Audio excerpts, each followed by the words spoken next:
Now think of what that must be like to get a telegram from the president. Okay? Talk about your kids. It's a wonderful idea. Now Nancy, on the other hand, anorexic bitch that she is, you know, I don't like her. See, I think she's living in an unreal world. You know, this is a woman who probably had nothing to do. You know, all the first ladies are supposed to be together with their president husbands, right? And poor Nancy, she didn't know what the fuck to do. Well, I don't know what I'm gonna do.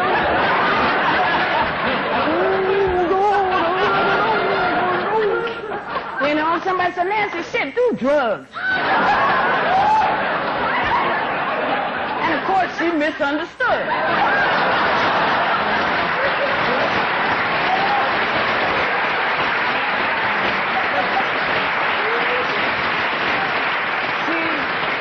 She's a woman living in an unreal world. Explain to me how you tell an urban teenager who lives in the street, in the school systems of the real world, just say fucking no. Explain it to me. How do you justify that to a mother who's maybe got 6 kids and $365 a month from welfare, and one of her kids is bringing 15 grand a week? Oh, just say no. Fuck you.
Happy of Color Month, fellow human earthling beings, kafir, goy, gaijin, et al.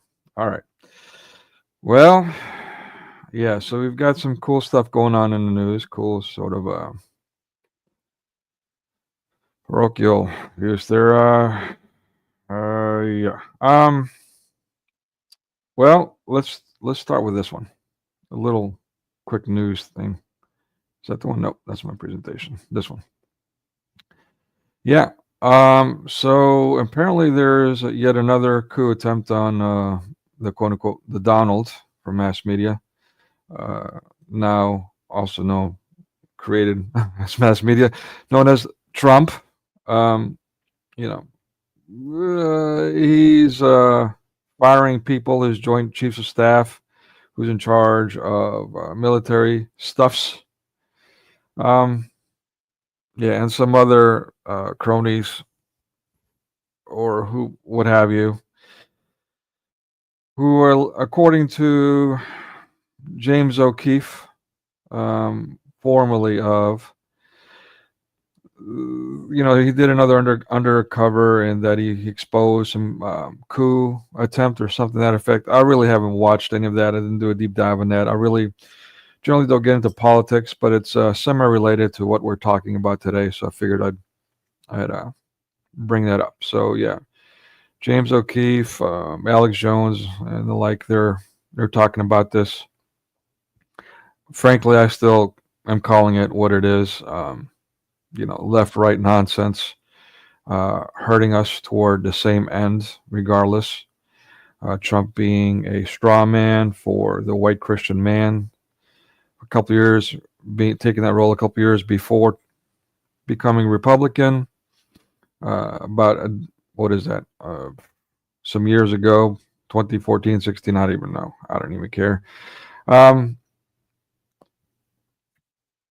Yeah, and basically, as you would expect, the quote unquote the left, the mass media moonies, the cyborg zombie goats, freaking out about it. Kill, kill, kill the white man, as Howard Stern said in his movie, Private Parts or Body Parts, or whatever it was. Yeah, I don't know, man. Like this is ridiculous. Like, so okay, the guy, they try to assassinate him twice, to be expected because of all the psychosis, the conditioned mass media psychosis.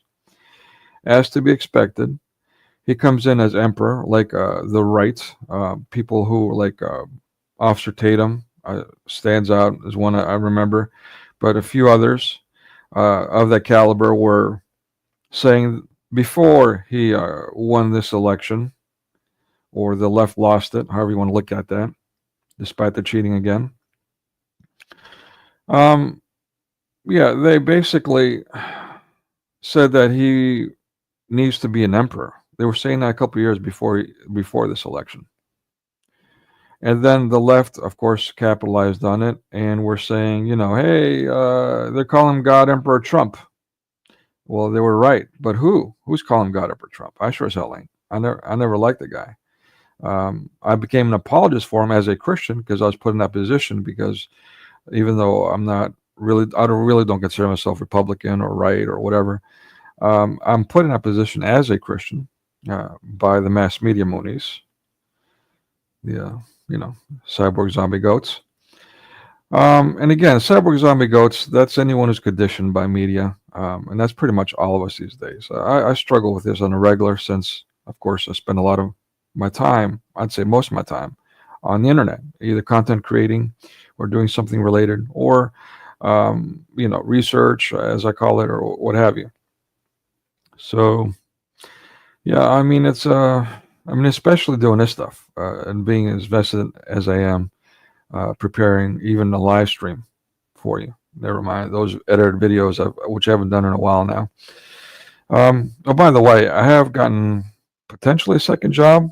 It was a oral contract, a very vague one. An amount was mentioned, a quota was mentioned, and a way to stay in touch was mentioned, but the latter has not been followed through on, and so I don't know what to think of that.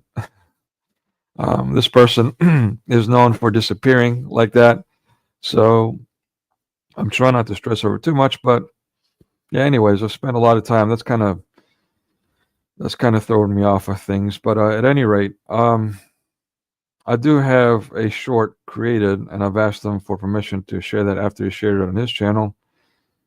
I just haven't heard back about anything yet, so I don't even know if he likes it. I'm starting to wonder. But anyways, yeah, that's all I've done as far as editor works lately. But it's a pretty good one. It pretty sums up Islam. So, but does it in a funny way, using a cartoon series that he suggested, Futurama. So I think it's pretty funny. But looking at it, for me, I'm pretty blunt when it comes to Islam.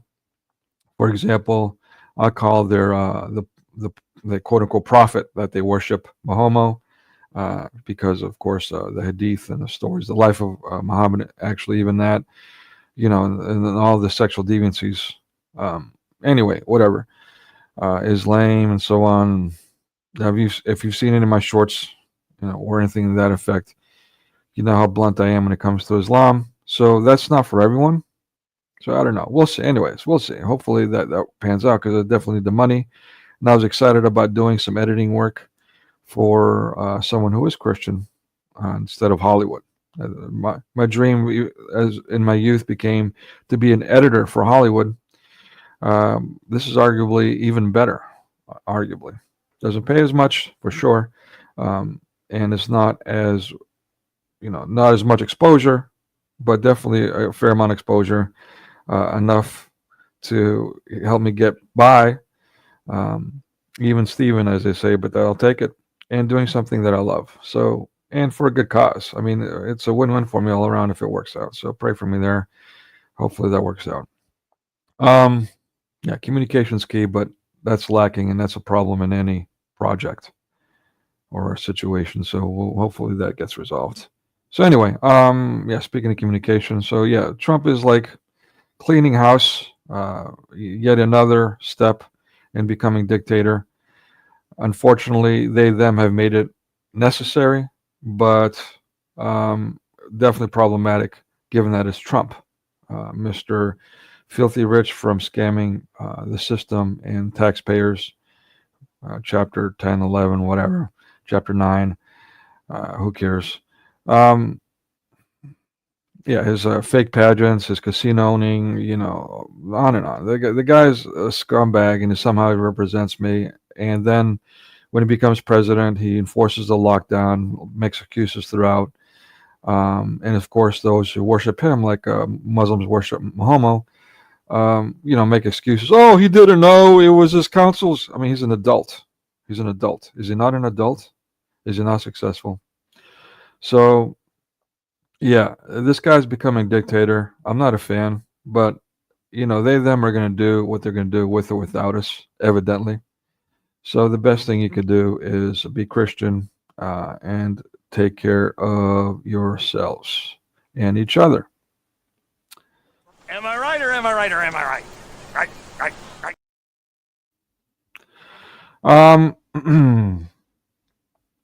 Yeah, so let's move on to the next thing. Let's do the presentation. So we're talking about Whoopi Goldberg. And again, my apologies for pushing this back. As I've explained, my personal life commitments, they've been overwhelming lately, to say the least. But I wasn't going to push it back another day, because I've already got other things scheduled this week, Wednesday and Friday. I don't want to push those back as well. So, I mean, here we are. Can I make this bigger? Yeah, let me make this bigger. Full screen here. Actually, let me move myself out so you guys can see all of it. Okay. So let's get into this. And again, I'm using one monitor. Have been able to resolve that. Unfortunately, been robbed. You know the story if you've been following me. Robbed my inheritance and all this good stuff. Can't get a job despite thousands of applications, a proper one, a stable one. I do have a job. It's just my clients are low because nobody has any money.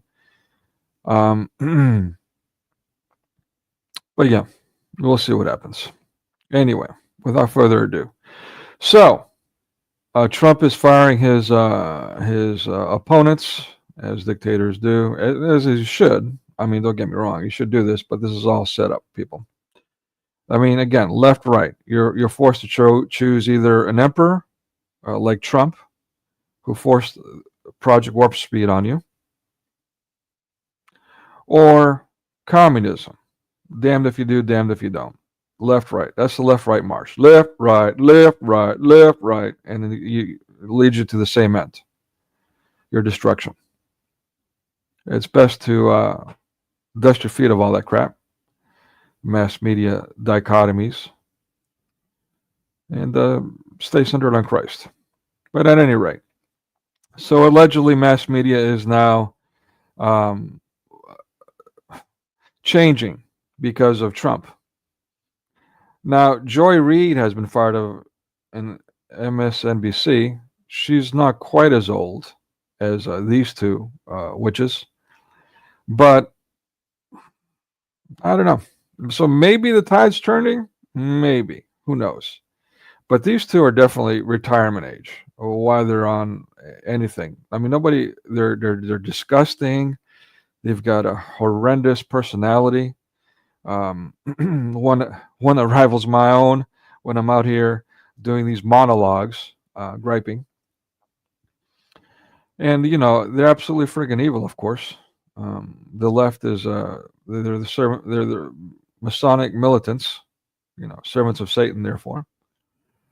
And so, yeah, I mean, it's way past time they get the axe. But I gotta wonder if age has anything to do with it too. Like, if this has become kind of mutual thing. Yeah, I've had enough. I'm worn out. I'm old. I want to stay home and go to bed early. That kind of thing. Could be. I don't know. Yeah, not to mention the optics. Mass media is all about the optics. The optics of these two. Ugh, well, you look at them, you want to vomit. Are you kidding me? So yeah, they're getting canned from The View, finally. Now, is that a change for the better? Time will tell. I suspect not. I suspect they're just going to get two younger witches to take their place and do much of the same. Just like, we're going to be doing this Friday, Captain New World Order, more blackface washing or whatever you want to call it, virtual ethnic cleansing. Instead of making a Falcon movie, they supplanted Captain America with yet another extremely racist black man who is, of course, a libtard, anti-America, So, and they put him in the role of Captain America. And, of course, the only thing that is correct about that movie is the Captain America shield, which if you look at it and you're honest with yourself, you can see it's a pagan, it's a witchcraft pentagram, right? So, yeah, that's the only thing they got right. And they remade the movie 3 times. It was supposed to be released repeatedly. They spent $180 million in the last remake. Anyways, we'll get into that this Friday when we deal with it in depth. But yeah, allegedly the tide's turning, and the reason they made all those remakes, the point is that they were trying to remove all the quote unquote woke stuff. They call it woke as in how they're somehow enlightened. There's some revelation of method there, but yeah, it's just ridiculous. More dialectics. Anyway, so yeah, but if you watch the movie, and we'll go through it a bit, I'll share with you as much as I can. Copyright reasons, I've got to be careful. So it'll be static images and discussion for the most part, even though people have already, those that pretend to be right, but also push leftist ideals or anti-Christian ideals, I should say, rather. Or excuses thereof for them, they, them. Yeah, they tend to do things like show video clips and not be bothered. Yet I do it and I get all kinds of hell. 2 flags now. And then again, I posted that. Let me, since I'm on the subject, let me show you guys that. Yeah. Yeah, I'm getting off on a tangent, but for those of you who haven't seen my community post, they call it, memes or whatever you want to call it, posts on YouTube, let me show you the latest on what's going on with this YouTube and their common Nazi pagan censorship. All right, so make sure you guys can see this. Yeah, nope, you can't. Got to put her on stage. Switch. All right. Where'd it go now? Oy vey. Come on. You can do this. All these clicks and now I can't find it. Where'd it go? Oh, there it goes. Okay. So this is the message I've got. Email from you, boob. So, Jungle Goddess, this is a flick that was allowed, content allowed was the grading it got when I uploaded it. It goes through a screening process. And then later they decided, after I did the live stream on it and shared the video itself with the public, the video itself, they decided to say, hey, this goes against our copyrights. We're giving you a flag. Say what? So they removed the content and they gave me a flag when they've already pre-approved it. How is that ethical? In addition to everything else they did, especially when it came to the lockdown and this common Nazi pagan censorship they did, still not being held accountable. It's up to you people to do accountable. Trump, don't wait on Trump and his cronies. That's a joke. Do your part. The reason they've backed off a bit from all that stuff is because of people like me and others, not to give myself too much credit, much more on others, that did push back. I did too, but at much, much, much, much smaller scale. And I continue to do so. One of the very few that still do so. By the way, you see someone muzzled, get them psychological help. Be a person. Be a Christian. Take care of each other. And that includes getting psychological help for the psychos that, by the way, by extension, are doing the evil work for the evil ones that are pushing this lockdown rhetoric and the psyops, as they call it. Yeah. So you would do us all a favor, including especially them. Yeah. Get them help. And those that are continue to push these latest of serums, hold them accountable, just like we did in the past, those of us who did. Stop the genocide. Who CEO of Pfizer during that? Burla, Hebrew. Where's Nuremberg 2.0? The Jews aren't interested in Nuremberg 2.0 for this stuff. What about Trump? You got JFK in there as the health secretary. We'll see. I'm not holding my breath. The other one was the Cardinal. This one was no issues found. It came graded as no issues found when I uploaded it, and it did their thing. And then later, when I shared it, after I've shared it for a while, suddenly come back with a second flag. Again, no proper whatever. They take it down and give me a flag when it had no issues. So I took action. I sent them a response. And they, played BS like, oh, well, you know what? You got to remove it. They already removed it. What are they even talking about? You got to remove it. So this is my response to that BS. Here we go. Okay. The first thing, as I've already stated in my initial email, is that you have no issue. I have no issues with the videos being removed. Keep them off. But that is what you chose to open your message with. How is that continuing a dialogue? And of course, they have yet to respond to this message. It's been days. They won't, because they're evil, illegal, servant of Satan, cocksmokers. The second is the framework of copyright claims and penalties in which your organization operates, which is set up to unjustly silence content creators targeted by it, like yours truly. Both strikes placed on my account exemplify this. The first strike is from the movie Jungle Goddess. Again, this was a video file which I uploaded myself without knowing someone else had it. And during that process, the copyright check came back as content allowed. Sometime after that, you removed the content and gave me a strike in spite of that. How does your org deem that behavior as ethical or even logical? The second and most egregious strike about 3 days ago, this was some days ago actually, about a week or two ago, is from the movie The Cardinal, 1936. Again, this was also, again, 1936. How is that? That should be dead in copyrights, but all right, whatever. Again, this was also a video file which I uploaded myself, and during that process, the copyright check came back as no issues found, yet your org somehow chose to later change that status without proper notification, while simultaneously giving me a strike for it. And I gave him an attachment of proofs of these things. And again, I had proofs of it. I'm not just, saying things. I document everything in duplicate, if not triplicate.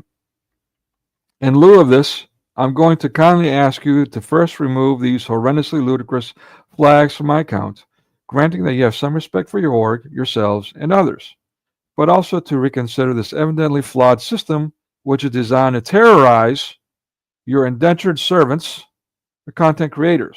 I mean, we spend hours, we get no money. We're working for them for free. We pay to work for them. And they treat us like this on top of that when we call out certain agendas. We are helping the people. They are acting. They are the bad actors, preventing us from doing it. They are the evil ones. Yet their policy is like allegedly help others. As for the legalities at this point, the body of evidence that certain groups are being targeted by this misbehavior is overwhelmingly evident. You're damn right. And yet there's no class action suit. Not even the Christians. It disgusts me. And thus it has been illegal surrounding the 2020 lockdown, etc. on many levels. It's been illegal on many levels. You're damn right. I mean, these are U.S.-based companies. What am I doing is not only follows copyright laws, fair use and all that, but also, they 1 minute they're saying it's okay, next minute they give me a flag without proper notification, the opportunity to take it down when they even take it down themselves.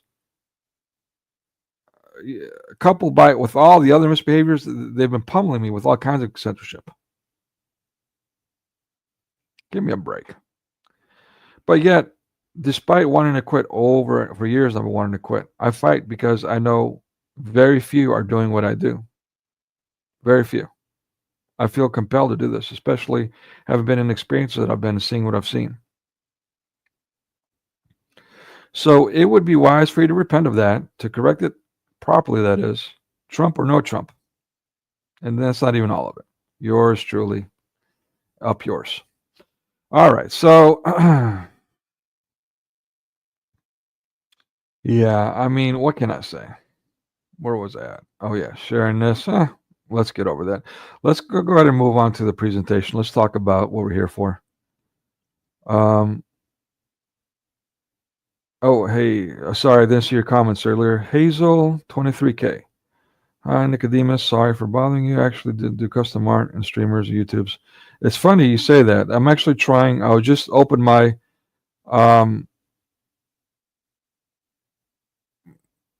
my story about how I myself am working for someone else. So you're trying to get work from someone who's trying to get work from others for that very same work.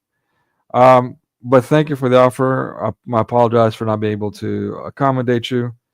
You can find me on whatchamacallit, on something that starts with a P. Patreon. You can contact me there, but I wouldn't have no work for you. I have no money. I can barely stay alive. But thank you for the offer. My apologies. Yeah. There's a little advertisement for you, for whatever that's worth. Okay, so getting back to the presentation. I'm gonna make this bigger, so if you comment, my apologies. I won't see it. One monitor, as I have a very poor man's studio here. So yeah, we were saying, fired. Are the tides changing? I'm not holding my breath, especially since people won't push back. You can't wait on Trump or anybody else to do this. They've already proven how evil they are as president.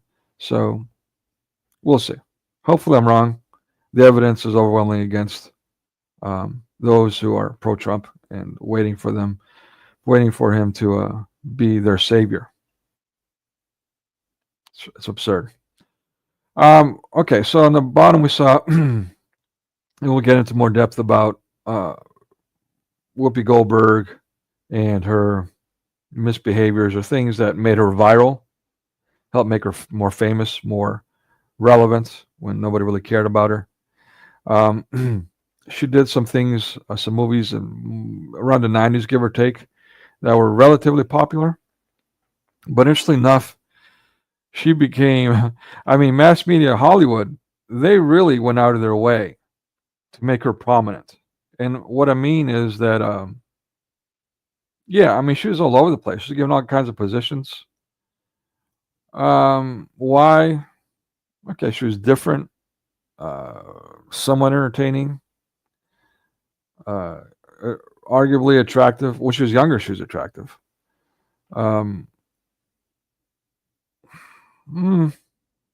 Okay, I guess. But to get, according to International Movie Database, about 50 awards and 100 nominations. I mean, talk about propagating someone. You look at the panel on the right. These are just some of her works. Outside of Sister Act, which she got an Oscar for, and Sister Act, I've done a couple of live streams on those. I encourage you to check those out. That was horrendous. Let me put those Sister Acts. I may have them already in the description, but just in case, where in the heck? It's never easy. All right, let me go ahead and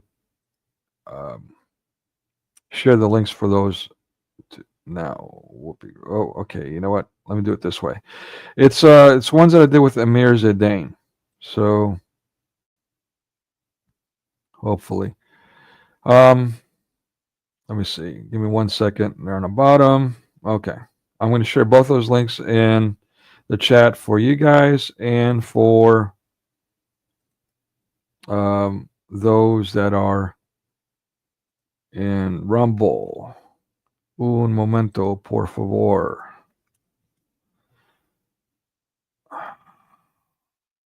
Why can't I share? Okay, wrong tab. Okay.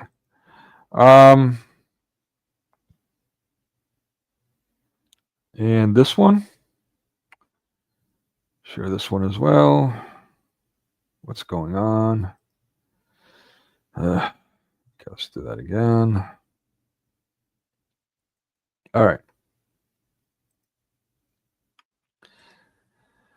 Share those in the link. Apologize for the little dead air time, but it takes me a zillion clicks and I got a zillion tabs up, so I got to figure out which one to press. It's quite confusing, disorienting. I wish they'd sync Rumble in with YouTube already. Okay, so let me get back to the presentation here. Big screen. All right. You guys can see this? Make sure. Yeah, you guys can see it. Okay. So yeah, let's go on to the next page. You can see anyway. Let me at least Call Me Claus. This was a TV movie. I mean, this basically in a nutshell, this story. Spoiler alert, I'm summing up this movie. Essentially, what happens is she hires a Santa, and it turns out to be the real Santa.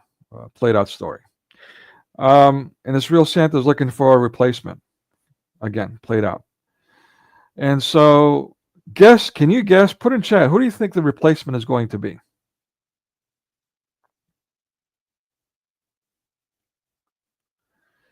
Call Me Claus. Who do you think the replacement is going to be? This is a movie that came out in 2001. That should let you know even more of a hint. Yeah. It's more virtual ethnic cleansing. That's right. Not only is a black person becoming Santa Claus, which I don't really care. Santa is a commie as far as I'm concerned. It's an anti-Christian construct created by the Hebrew West. They can go to hell sooner than later as far as I'm concerned with their Santa and all that BS. And, this Santa stuff is what has made Christmas a holiday that is number one time of year for domestic violence because of all the economic stress and so on it puts on people, to be a mega consumer during the winter. And you forget all about Christ. I mean, even the Communist Chinese celebrate Xmas. So yeah, becomes black and female through Whoopi Goldberg. Call Me Claus. I mean, that kind of sums up the rest of the crap. Eddie, she's a black female NBA coach. I mean, these movies are disasters. Box office flops. Yet she's got 50 movie awards. Now, granted, some of those are other things like the movie awards, the Razzies, which make fun of horrendous movies and acting. So that's about 10% of the 50 awards. What about the rest? Well, a lot of them were repeated different organizations that gave the same movies an award, like The Color Purple and Sister Act. So that's about half, but still, there's some others, and we'll get it. We'll get into it. A deep dive, as I say. We'll look at those. Okay, so she's got famous, like Howard Stern said. You become controversial, people will turn in, even if they hate you. They'll turn in, right? Viral, as we call it these days. So that she made a career off of that, in my mind, essentially. Some of the things that she's known for doing, for being controversial. All right, so Ted Danson, and I thought they were married. They weren't actually married. They became pretty public about their relationship, their affair, because at the time, married to someone else, that's an affair. It's pretty, but it's Hollywood, whatever. That's not the worst of it. And by whatever route, I mean to normalize it, but I'm just saying that's just not the worst of it all.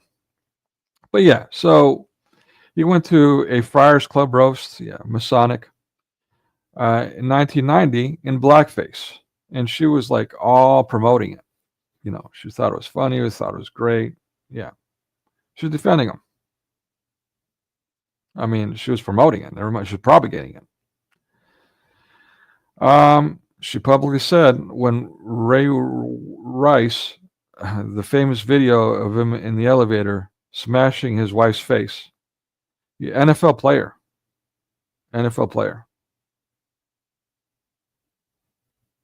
The guy's all muscle.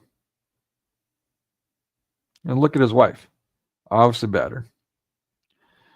They say pictures worth 1,000 words. There were more pictures, but I thought this was the best one. Yeah, she said his wife deserved to get beat up. The report is that she struck him first. And look, I'm not going to make excuses for women striking men. There's a lot of abuse that way too. Not only have I witnessed it in others, I actually had to live it myself by someone who was half my size and was extremely manipulative. So barely survived that relationship. As embarrassing that is for a man to admit, especially a guy my size. But that's the thing. That's how society has been set up, where women are allowed to absolutely abuse men in every absolute way, and somehow, in the process, while they're doing that, come out as victims. Yeah. So I get why she might have said that. But given the circumstances, an NFL player, all muscle, and this little petite little shit, she probably was a bitch whore. Who knows? Who cares? That's their problem. But does someone like that deserve? I mean, I've been punched in the face repeatedly by females, psychos, libtards. I won't get into the stories there, but libtards should say it all. And again, the relationship that I was in, that was when I was introduced to libtardation. I was a libtard myself until sometime after that relationship. But yeah, I mean, even a big fat bitch that punched me in the face. About 6 foot tall, give or take. I mean, a wildebeest punched me in the face. Didn't even faze me. So this guy, this NFL player, all muscle, to punch this little shit in the face, there's no excuse for it. I mean, if his life were threatened, that's one thing. But let's get real. And she's like saying that's okay.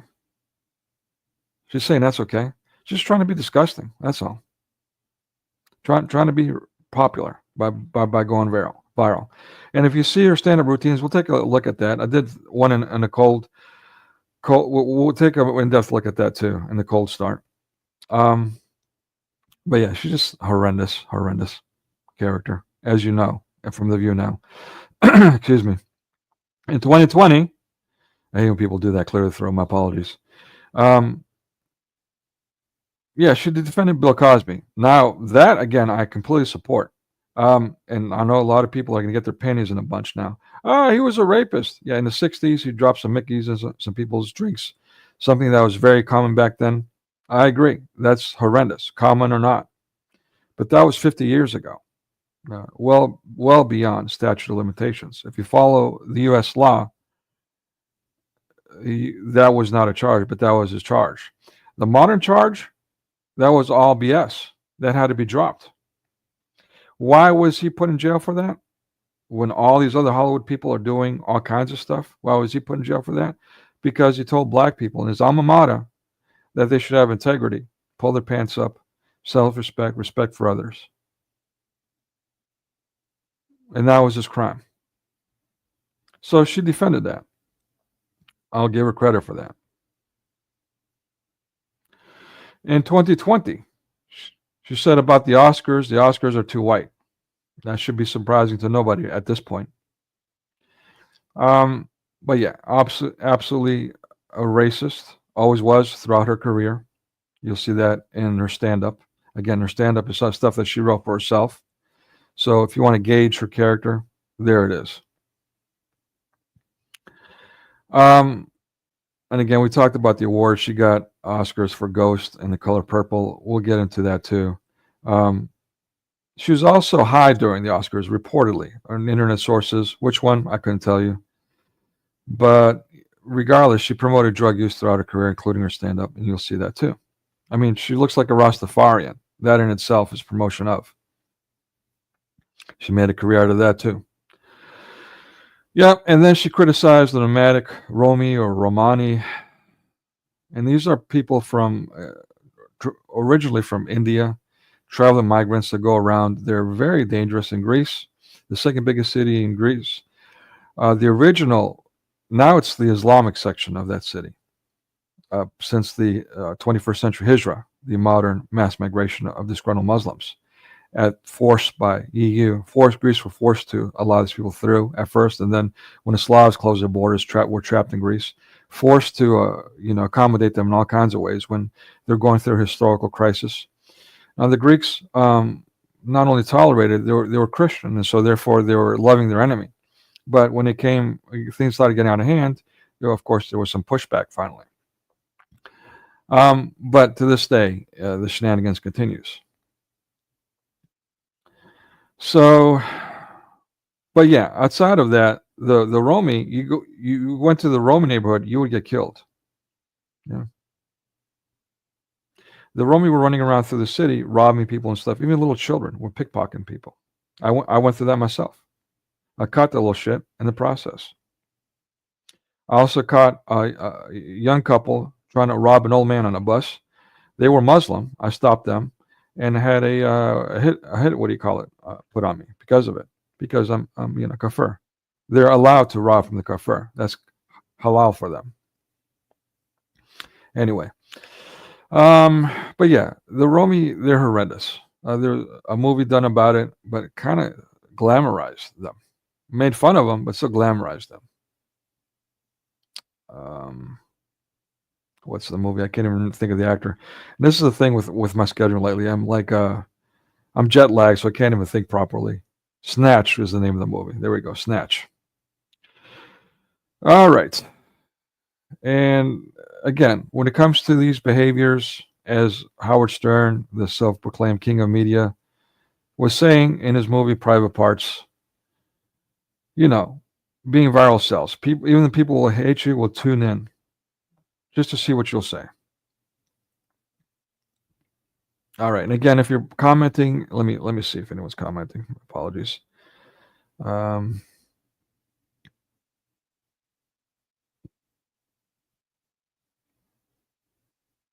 For Discord, yeah, I avoid Discord, Hazel. I don't support Bricks in any way and discourage anyone else from doing it or advertising Bricks products. Bricks is taken over without us supporting them in any way. Discord is the IKEA, the Chinese IKEA of socialist media. I discourage people from going there, and Dick Talk too. And Discord, it's in the name, Discord. I talk about revelation of the method. Wow. I would never go there. All right. I got suckered into it twice. I'll be damned if I'll do it 3 times. Okay. Who be Whoopi? All right, Whoopi, again, speaking of revelation of the method, who calls themselves as a stage name Whoopi? Come on, man. So she's calling herself, by the way, she's not Jewish, so she went with a Jewish name, yet the Jewish community, instead of hating on her for that, again, have propagated her, have made her prominent. All right. So she has a real PEDO moment. Let me share that now, actually. Let me switch here. I think it's Lauren Hill allocators, graduation footage. Yep. Okay. Okay, so check this out. Share this tab instead. Okay, let me make sure you guys can see it. Got to put it on stage. Okay, so this is a private video. Let me share the link for you guys in chat and on Rumble. Because I got to do that separately because social media is all kinds of screwed up. By the way, Rumble is the only free speech platform for streamers at this point. Why everyone is not using it is beyond me. It's disgusting. Okay. So, again, June 1993, two cast members missed their high school graduations due to filming location. This was for Sister Act 2. Check out what's going on in this. Okay, let me take it to the moment I want.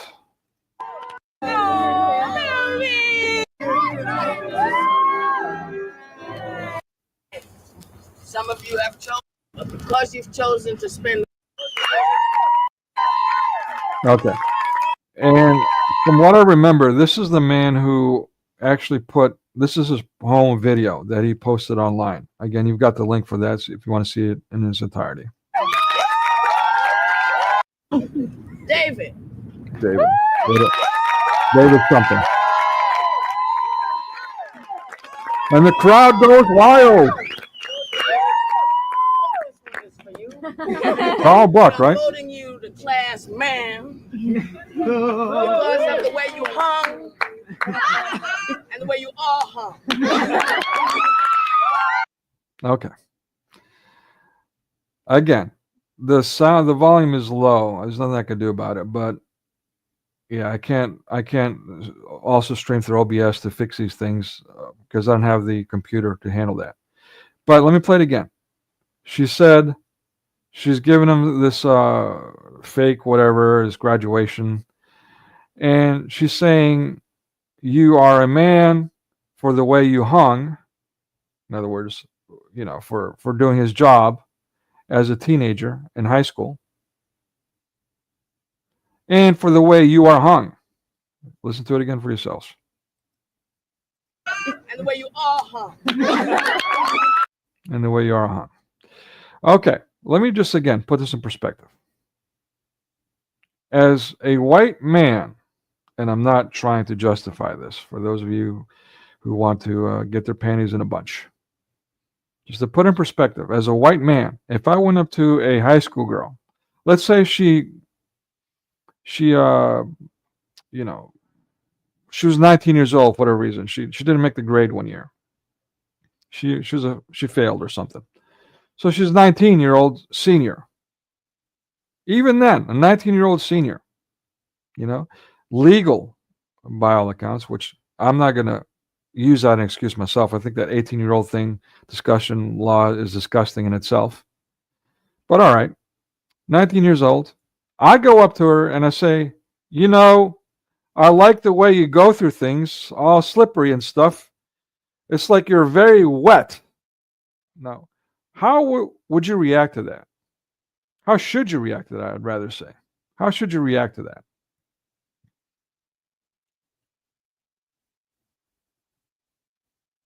I mean, there'd be pitchforks for me, rightfully so. And I know she's legal at that point, but give me a break. So here's Whoopi Goldberg telling this high school kid on set, on video, and he's got the video bragging about it, talking about his penis. We are voting you the class man because of the way you hung and the way you all hung. Okay, this is disgusting.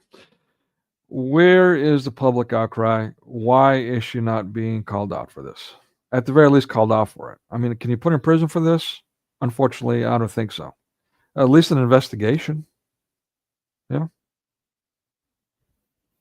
Shouldn't she be investigated? What about she's done this? What about, I mean, she's a Hollywood elite. What else is she doing? And why is you, boob, putting this up, giving me hell for things they approved, but promoting this pedophilia? Why is you, boob, doing that amongst all the other evil things you, boob, does? Can anyone tell me about that one? Anyone? No accountability. Lone voice. I see breakfast. I see breakfast Gun's comment on somewhere else, but not here. How will I know what to think if the AI doesn't tell me what to think? Can you guys see that? This must be from a different stream or something. Anyway, yeah, but that's spot on. Yeah, Breakfast Gun nailed it. Okay, let me go back to the presentation here. Okay.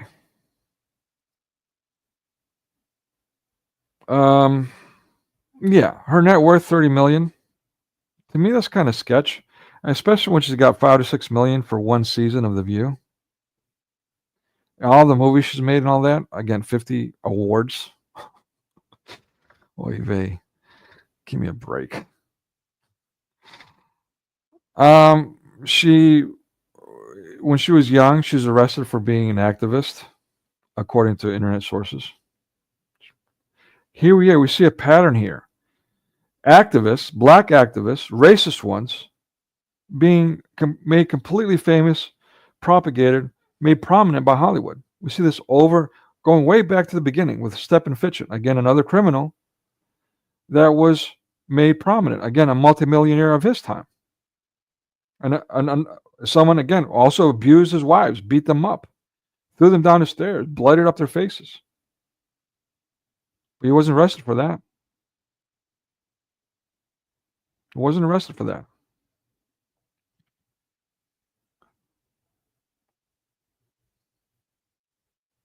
The Hebrews are picking the worst of blacks and making them the emblem, the model to imitate for people, just like the rap music that they produced. Why is that, do you think? Why is that?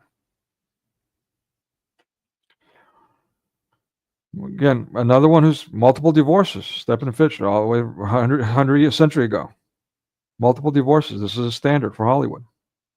These are the people that are being big screen models for us. Monkey see, monkey do. I already mentioned the affair. And, she says she's not going to get married because she's not going to share anything with anyone. She's only reportedly worth $30 million. Where's the IRS on this one? You want to investigate the straw man that's supposed to represent me as a Christian, as a white man.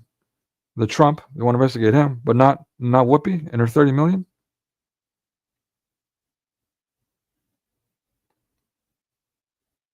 All right, let's move on.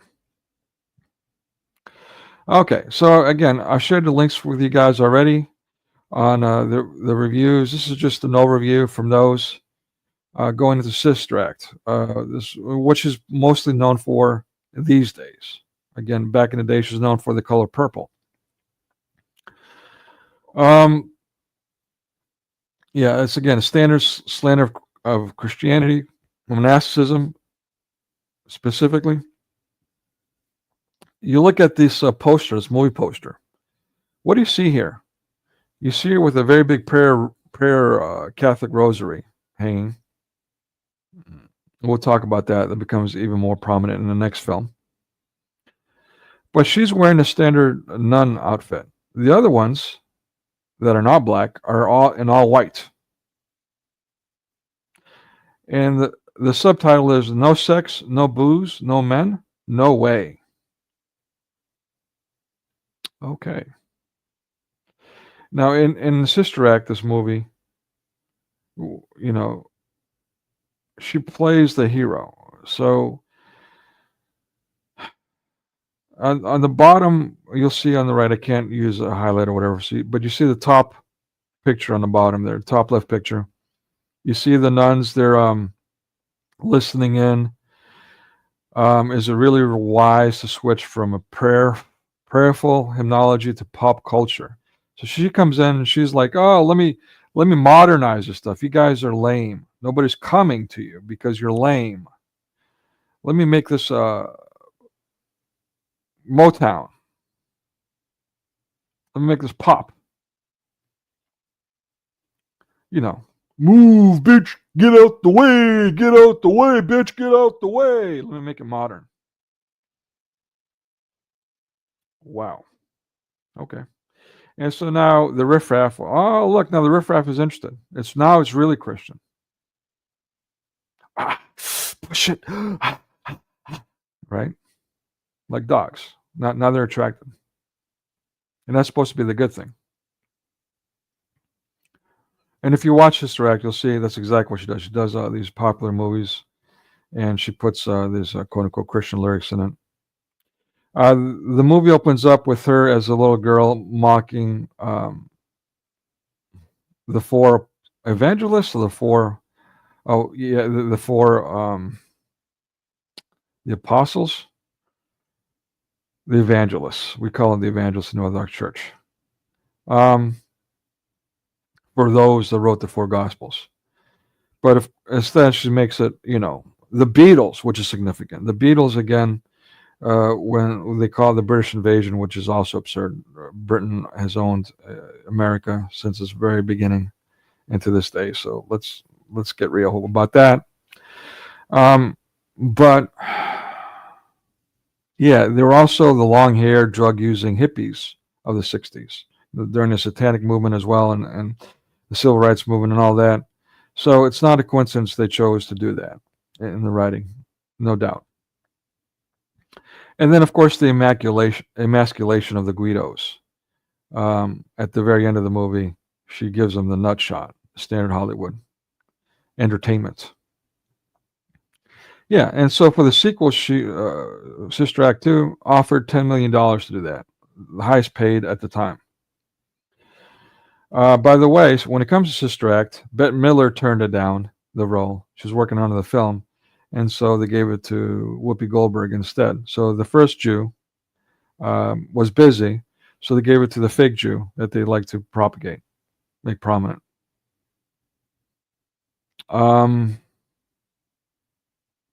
Yeah, so basically the rhetoric was the nuns aren't doing anything in their neighborhood. Absolute lie.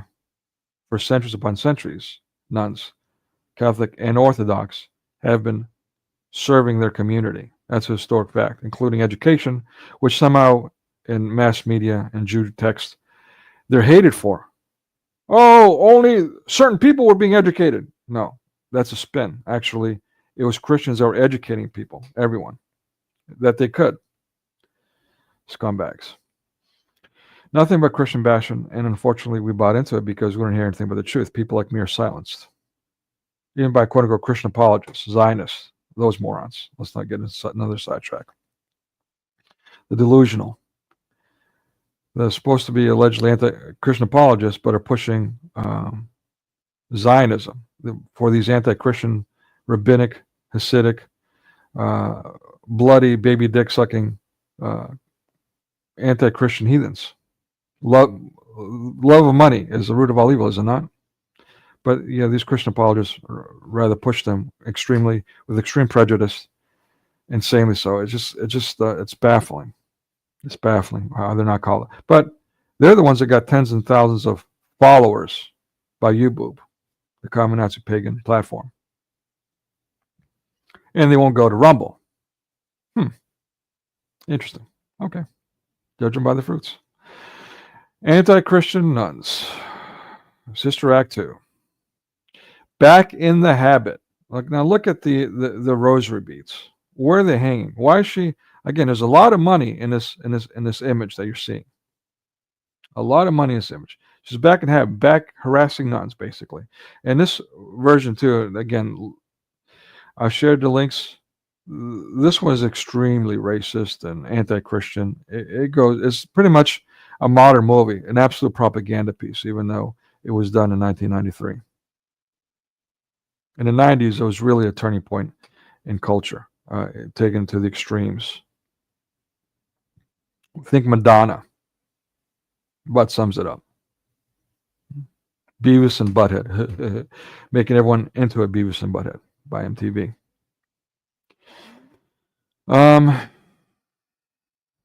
Yeah, at the 17-minute marker. Again, this is going on and on and on, as you see in the image below. Nuns are supposed to be living an absolute miserable life.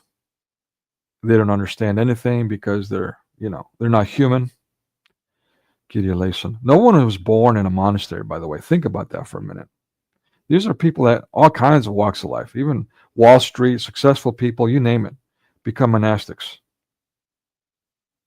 But the mass media rhetoric, the lie, the deception, is to tell you they know nothing about life. Okay. People buy into it because that's all they hear.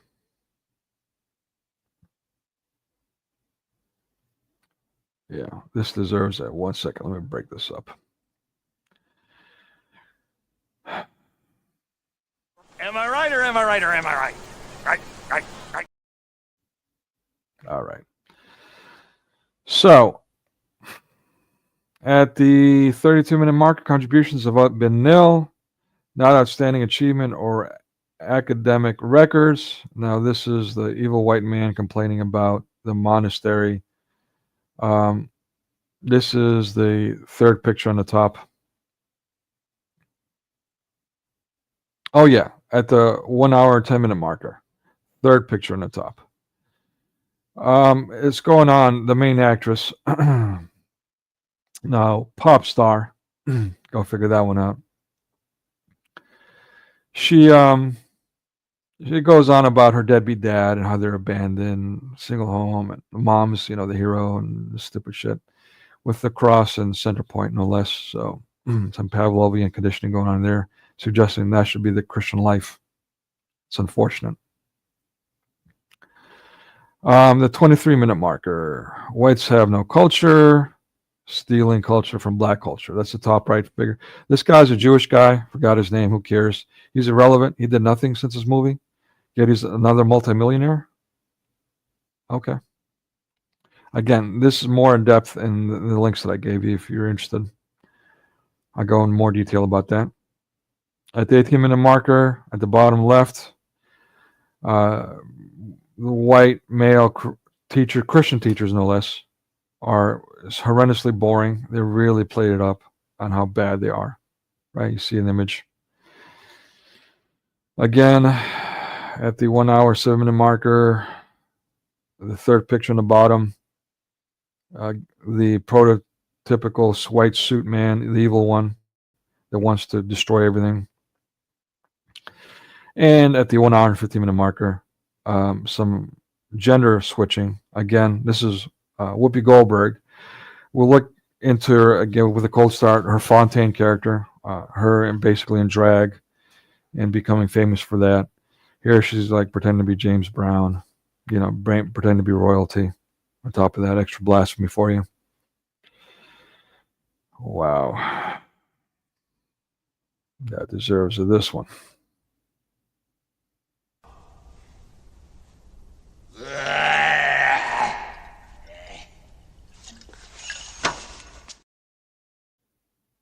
All right. Okay, so it's been in the works for a while now. Sister Act 3. As you see the planned movie poster, Back in Black. Given the context, we know what that means.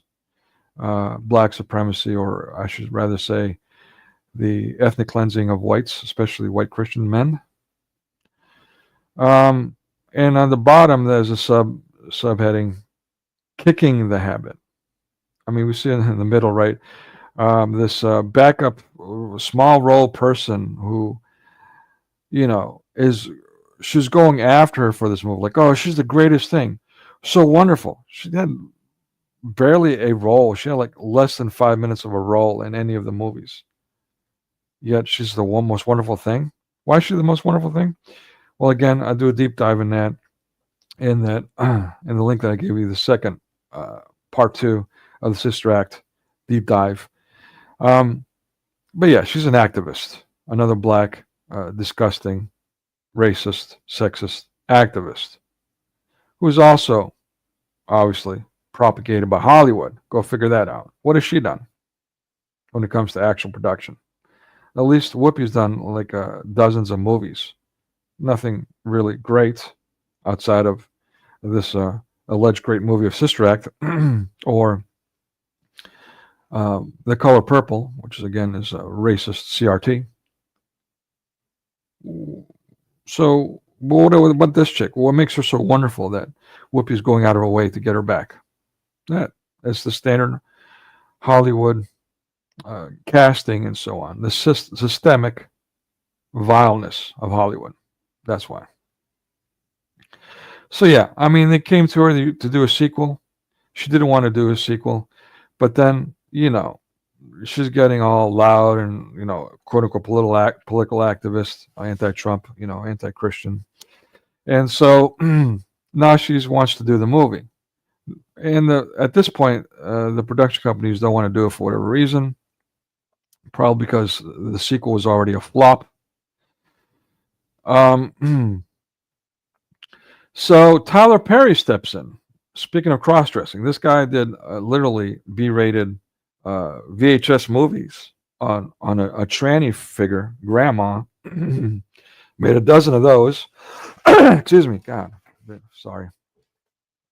And somehow becomes multimillionaire. The cats meow because of that. I mean, what the hell? Not to mention, he's got the largest sound studio, just opened up a couple of years ago in Atlanta, of all places. Cheap labor. I mean, Atlanta is a cesspool, not only of racism, but a lot of shady stuff going on over there. So yeah, I mean, the Royals are treating him great. So yeah, he's like, okay, I'll produce this movie for you. We'll call it Kicking the Habit, Back in Black. Huh, okay. Keke Palmer. Yeah, she invites herself. She wants to be the next singing superstar, made even more famous by Sister Act. And Drew Barrymore. Let's watch this, actually. Hold on. A couple of clicks. Let me see. This one. Okay. All right. I'll make sure to put it on stage. Did I say a couple of clicks? My bad. Okay. Can I? No. You have the deepest.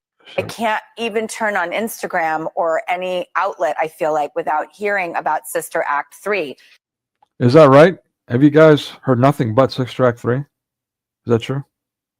Again, this is Drew Barrymore. She's Hollywood royalty, up to her grandpa and all that. We're going way back to the very beginning of Hollywood. Yeah. Also, as a child, went through standard Hollywood behavior, even as Hollywood royalty, getting raped and given drugs at the prepubescent age of 9 years old, I think it was. 9 years old, there's that number again. It's 9 years old, give or take. This is all coming from her. So it's the primary source. This is no conspiracy theory. And then she got away from Hollywood for a while, came back as a teenager in the Poison Ivy movie, which was soft porn. And that's how she made her comeback. And ever since then, she was doing like a squeaky clean routine. I'm not buying it, especially I'm not buying it. talk about. Right. By the way, we'll talk about the if we watch this series from the '60s, Julia, again about a single mom. It's got all the racism, the gender stuff, and all the broken home stuff.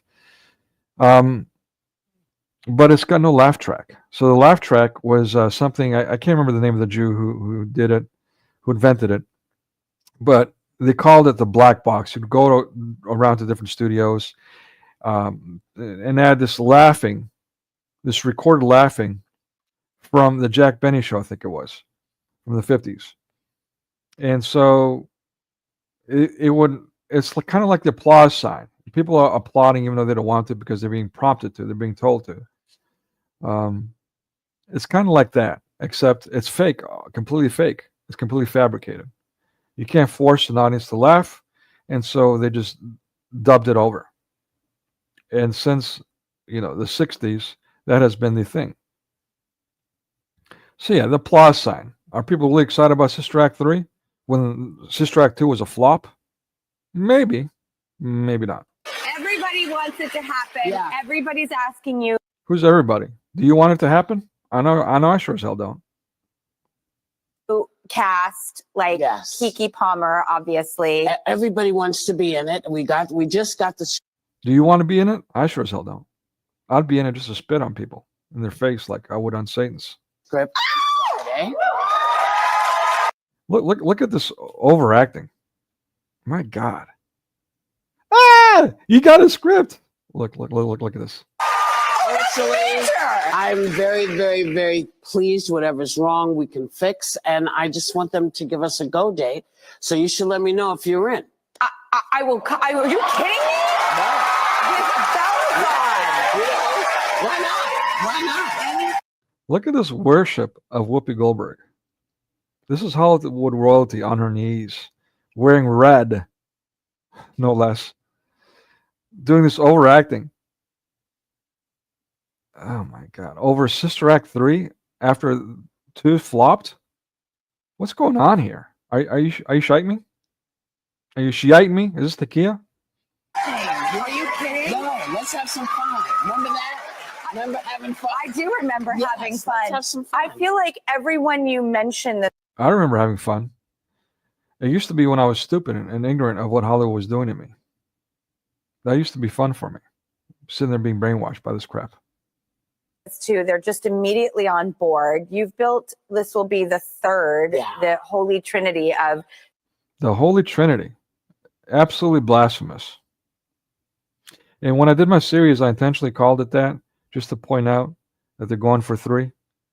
But in the process of, stumbled upon this. I mean, they're doing this stuff by design. Anyone who wants to make fun of gematria, these evil ones use these numbers by design. It's not accidental. They love their symbolism. They're all about symbolism. They're pagans. Hello? Sister Act 3. I can't. Okay, enough of that. All right, let's get back to the presentation. Oh, comments. Sorry. Hey, what's up, Daniel? No. Oh, you want to come up? Yeah. Sorry, I forgot. Let me share that now. I'll do that in Rumble too. Yeah, I apologize again. I'm working with one monitor, so I'm not always going to be seeing your comments. But come on up, Daniel. Thanks for coming. Yeah. So basically, I was just talking about Sister Act 3. That's been in the works for a while. Hey, Elizabeth. Dang, sorry, I missed your comments, folks. Again, I'm only working with one monitor, so I can't see your comments while I'm doing this stuff. My apologies. Okay. So yeah, Elizabeth Victoria, I should say. That's a funny name. Anyway, yeah. Let me make this big. Okay. So yeah, said no. Becoming producer, Tyler Perry said. Keke Palmer. She's begging people, as we saw. Drew Barrymore playing up how wonderful this movie is going to be and how important it is to be in it, even though the sequel flopped from a long time ago. Yeah, again, Jennifer Lewis is the chick on the middle bottom. Just did nothing, but she's like, whoa, you got to get Jennifer Lewis in this, even though she's done nothing in her movie career. She's just a political activist. That's what she's known for. Yeah, no surprise there. Anti-Trump, gay activist. She's reported to be bipolar, so she's like a psycho. Standard Hollywood, by the way. Yeah, and it's been done for years. Been ready to go for years. There's some delay in it, which if you see all the delay, all the cancellations and so on, Disney, the monster of Hollywood these days, taking over everyone and being taken over by Sony and the like in China, doing so many projects in China lately. BRICS is taking over. Anyway, yeah, on the bottom left we've got Kathy Najimy. She's a Lebanese chick. She's Catholic. She's an activist herself. So let me not emphasize that she's Christian, but she's the only one that's been treated like a leper. Huh. Interesting. All right. Okay, so some other projects. Let's take a look. She's gotten an Emmy award. All right. For TV stuff. She's gotten a recording award for her stand-up, Whoopi Goldberg original Broadway show. So she's gotten other awards for different things. Again, okay, whatever. I was a fan of her myself. If I'm going to be honest, I had a crush on her for when she was younger for a movie she did. I developed a crush on her. So I somewhat get it, her appeal, her it factor, but then again, not really. All right, Daniel. Do you want me to bring you up? I'll give you a minute to get ready. So yeah, then she got also an award for Santa Barbara. The film festivals. I forgot to mention the film festivals and these 50 awards that she got. Okay, I'll bring you up. Looks like you're ready. Or not. Yeah, I'm going to put you. Can you hear me, Daniel? I'm hearing. Okay. Yeah, you can jump in whenever you want. So yeah, the film festival, Santa Barbara, California Film Festival, gave her an award for Alice in Wonderland. Let me make this actually different. Put us in front of the screen so you guys can see it as a bigger version. Okay. We're still covering up a little bit, but that's okay. That's better. Okay. Yeah. Again, the Stinkers is another, just like the Razzies, awards for being really bad, like Made in America, Bogus, Life. Oh, it's a Lifetime, Hall of Shame. Sorry. Oh, man, that was in '97. Okay. Not bad. Sort of. Yeah. And then Monkey Bone. So these are movies that people went out of their way to point out how horrible they are. And one of them, or a couple of them actually, she got awards for movies that she got awards for being bad. We'll get into that. She got awards for being good. So mixed results, I guess. She did Ghost, Color Purple, as we said. She got Oscars for The Telephone. One of those that I just mentioned got both bad and good rewards for being the best and the worst. Fatal Beauty, a flop. Theodore Rex, flop. How Stella Got Her Groove Back, NAACP, Image Awards. Go figure that one out. Alice in Wonderland, as we mentioned. Star Trek Generations. Good Fences, another TV movie that's about racism. Comic Relief was a We Are for Africa show that they used to do. I can't remember if it was Showtime or HBO. I think it was Showtime. One of the two. And so it was a trio, if you will. Robin Williams, Billy Crystal, another one that's you got to scratch your head about, and Whoopi Goldberg. And so they got a few awards for their stand-up impromptu routines in those. And I got to say, they were pretty funny. The three of them together, that was a good combination. Yeah, let's move on. Okay, so The Color Purple, the Oscar winner. All right, so we see Oprah Winfrey's in it. Now, Oprah Winfrey plays a character that's supposed to be submissive.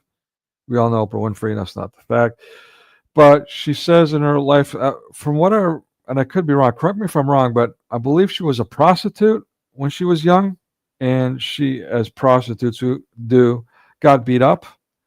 So she became a sexist because of it. This is pretty standard and understandable. And I pity those in those areas. As a tax driver, I interacted with the lake for a while, but I also talked about other experiences too previously. You know, stuff that I've repented from, not proud of, but yeah, I mean, it's really bad. And now those of us who are in this Christian politics, the Islamic polemicist circles here, we know about human trafficking and the biggest propagators of that. You had something to say, Daniel? Yeah, it's not surprising. It's not surprising. Yeah, you mean about The color purple is also like associated with like taintedness or like some hybrid of some sort. There's some things about that in the Bible, like the color scarlet and some things like that. Huh. Yeah, that's a good point. Yeah, I was kind of wondering about that because, at least in Orthodoxy, the purple is supposed to represent majesty. And I think that's in general too. Purple is supposed to represent majesty. Red as well. Yeah. Hmm. So, yeah, that's interesting. That's a good point. Yeah, and so she's really famous in this scene again, also playing a character that's timid. There's this banker that's coming along, like trying to push around this farmer folk, which is Whoopi Goldberg's character and her husband, older husband. She's young,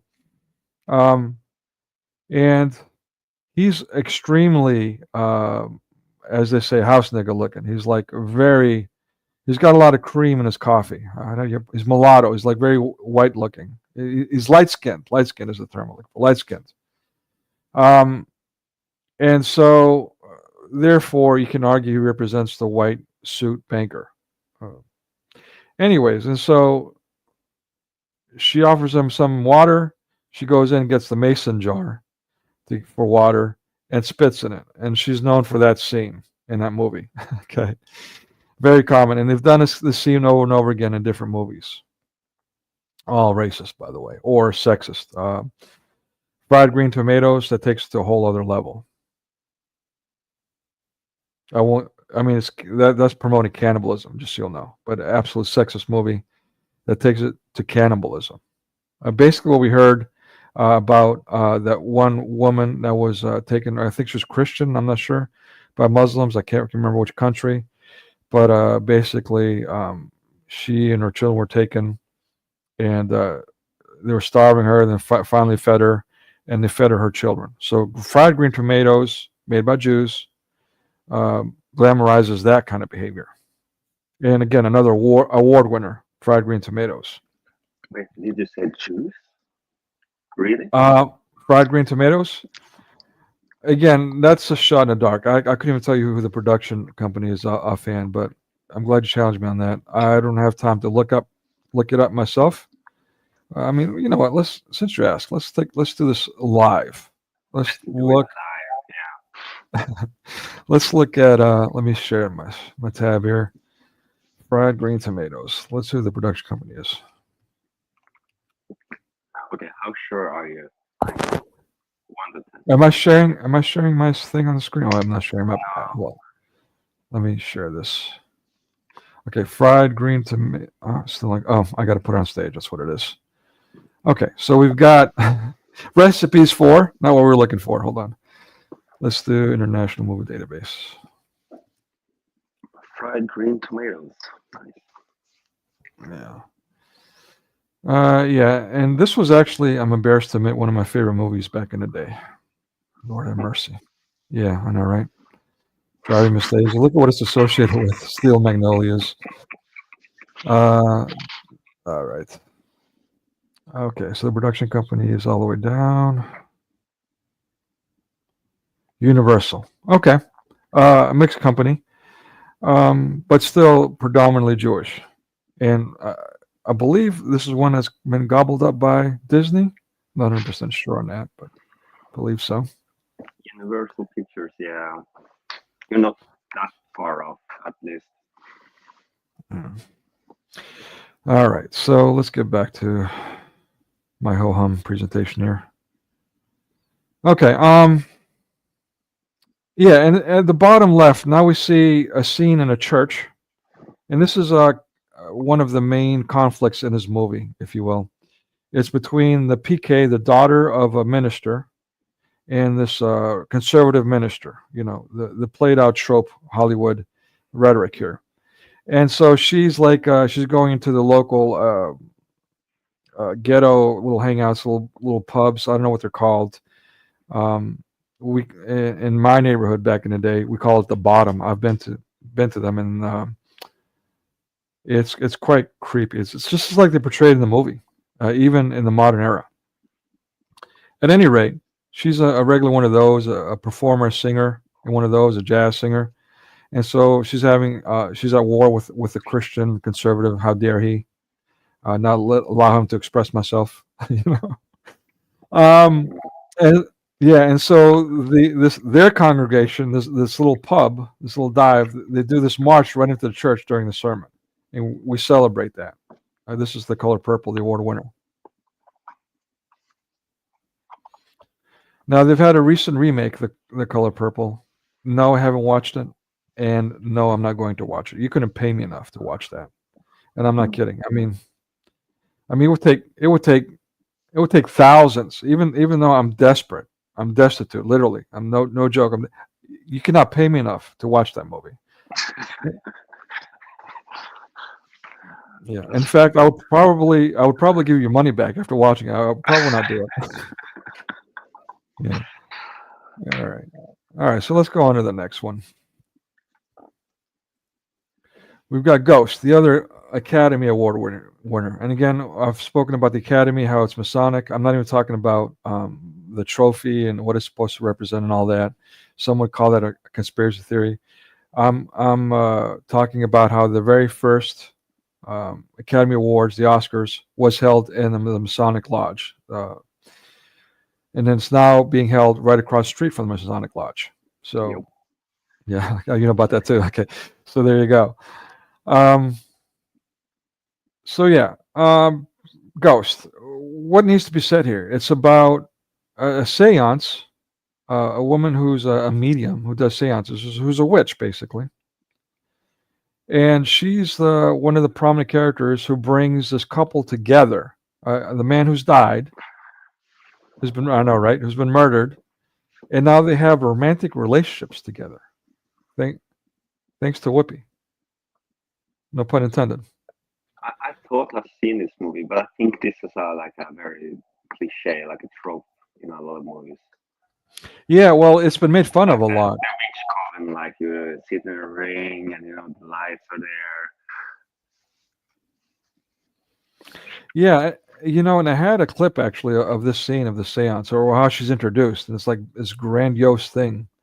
I'm talking about Whoopi's character, but yeah, and there's a scene where there's actually where Demi Moore kisses Whoopi Goldberg because her dead ex-lover, I don't even know if they were married,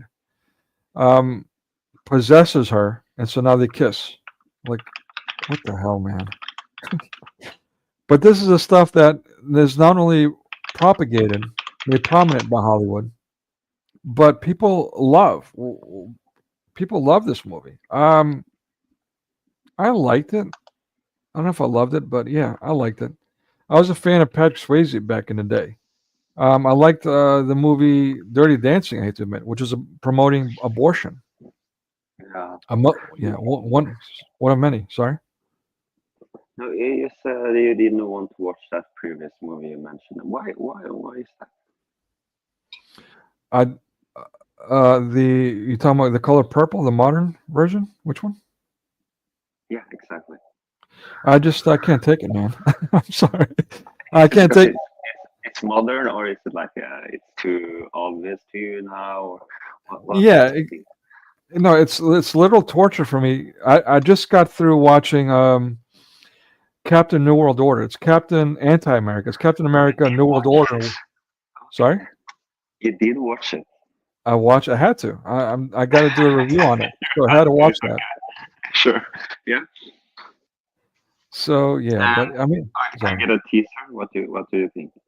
I'll do it. I'm gonna do one on Friday. I'm gonna keep my schedule. Okay. Yeah, but I'm gonna do one on Friday. But yeah, it's just horrendous. It's just really, really, really, really bad. It's and it's timely. They said they did remakes for it because they wanted to make it less woke, which is it's an obvious lie if you watch the movie.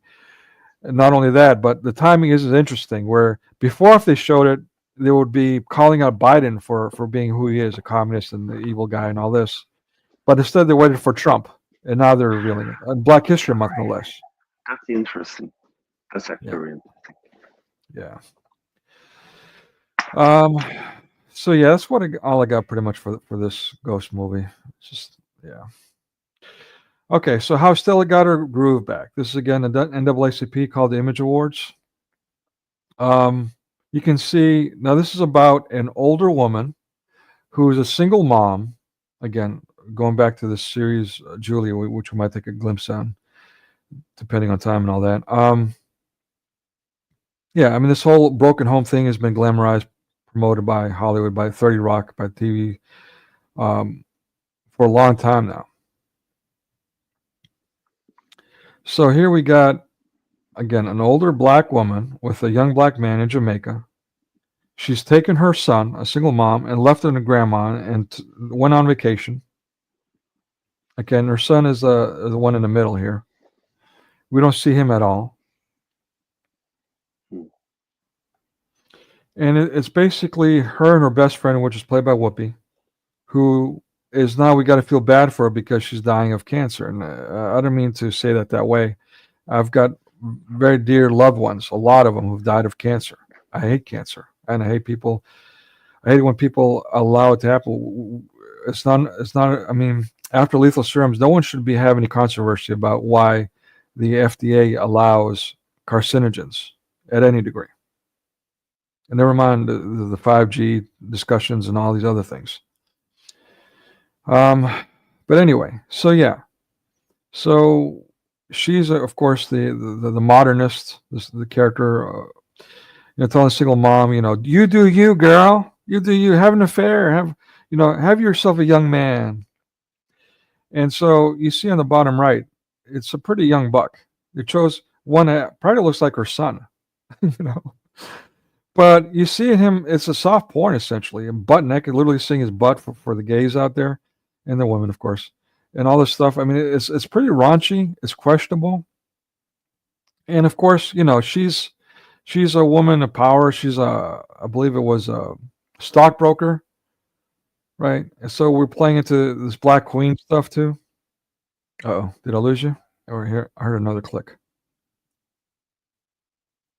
Oh, I lost you. Okay. I'm bringing it back up. The pattern here. All right. Yeah, sorry. I didn't have you on stage. You guys see a pattern here? Yeah. I mean, basically, yeah, this is Hollywood. Again, this is not modern, as we saw even from the very first, I think it was Paramount. I think it was 1914, give or take. The Squaw. All this stuff was being promoted with their very first full feature. I've done, again, the watch party for that. Talked about it more in depth. You can look that up. The movie was taken down ever since they gave me a second flag. Again, they were pre-approved movies, even no issues, and then later, without notification, gave me a flag and removed them. I don't care about them removing them, but they gave me a flag while they removed them when they already pre-approved it. This is you, boob. But yeah, I mean, how Stella got her groove back by being a pedo, basically, like, or robbing the cradle. Fantastic. It's okay if you're a woman, and I'm not trying to say it should be okay for men. But what the hell's going on here? What does All robbing right. the cradle mean? Robbing the cradle, basically, not essentially, because in America, they made it a law. I think it's a federal law where you can have sexual relations with someone older if you're 18 years old or older, which to me is disgusting. You know, even in my youth, even my early 20s, I found that disgusting. But at any rate, so when you're having sexual relations with someone who's 18 or older, and you're, I don't know, decades older, 20 years or older, we call that robbing the cradle. You're not necessarily a pedophile technically, even though in all reality you're being a pedophile. But you're basically still getting someone while they're young, and molding them and taking advantage of them and that kind of thing. Because you're much older than them, you're much wiser than them. They're naive compared to you, so you're taking advantage of them. So we call that robbing the cradle, and which would be perfect if we're talking about Mahomo. But all right. So yeah, Good Fences. This is again. I think this was Showtime that did it. I can't remember. At any rate, yeah, 2003, turn of the century again. I've got the description here from International Movie Database, so you guys can see it. And as you can see, it was a winner for NAACP and the Black Reel Awards, another a fascist org. So yeah, Good Fences is about an upwardly mobile black family for whom the American dream becomes a nightmare. Okay, already off the bat. Oy vey. In the 70s, Tom Spader is an attorney who is determined to end what he has dubbed, quote, the colored man's losing streak, end quote. How so? I mean, that's a whole discussion in itself. In America, blacks have been given more advantages than whites merely for their skin tone. I mean, for example, in NAACP, that doesn't address me or my needs. The United Negro College Fund, scholarships galore that are dedicated to blacks and blacks only, that I qualify for, but because I'm not black, I can't even apply for. I mean, the list goes on and on.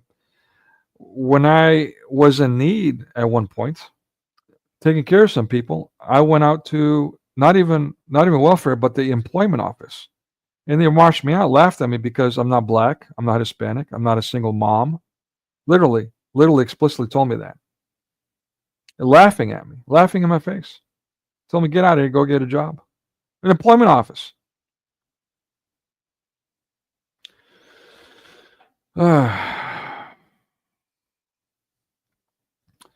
Oh, by the way, we had a quote-unquote black president, a Muslim one, mulatto, for 2 terms. Not to mention all the other black leadership. But they're oppressed.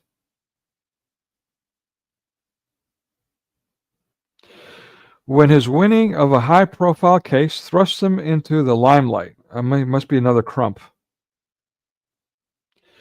he decides to move his wife and their 2 kids out of their mixed lower-middle-class town and into a posh enclave of Greenwich, Connecticut.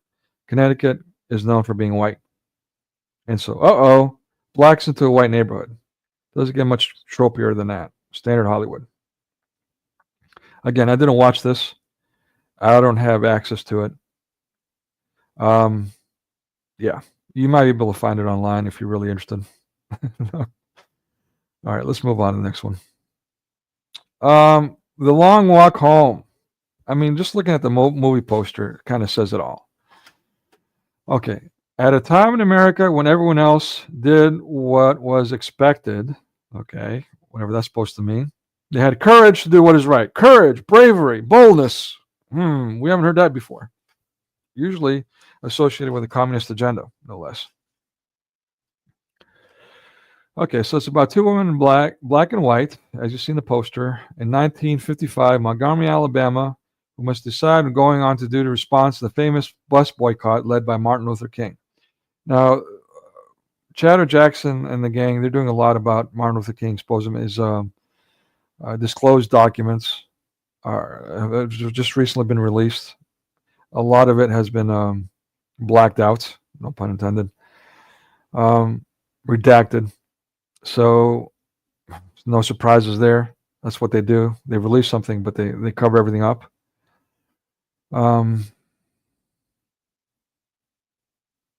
Yeah, I mean, it's just ridiculous.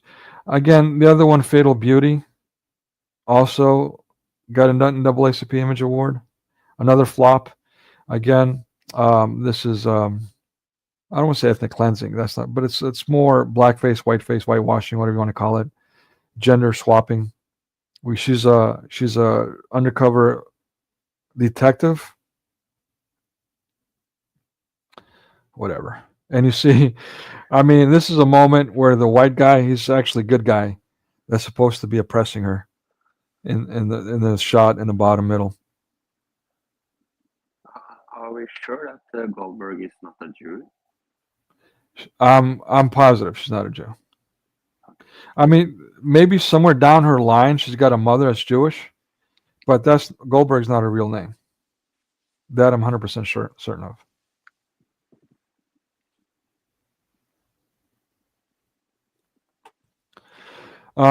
Kingdom Come 2001. When a despicable family member expires, at last,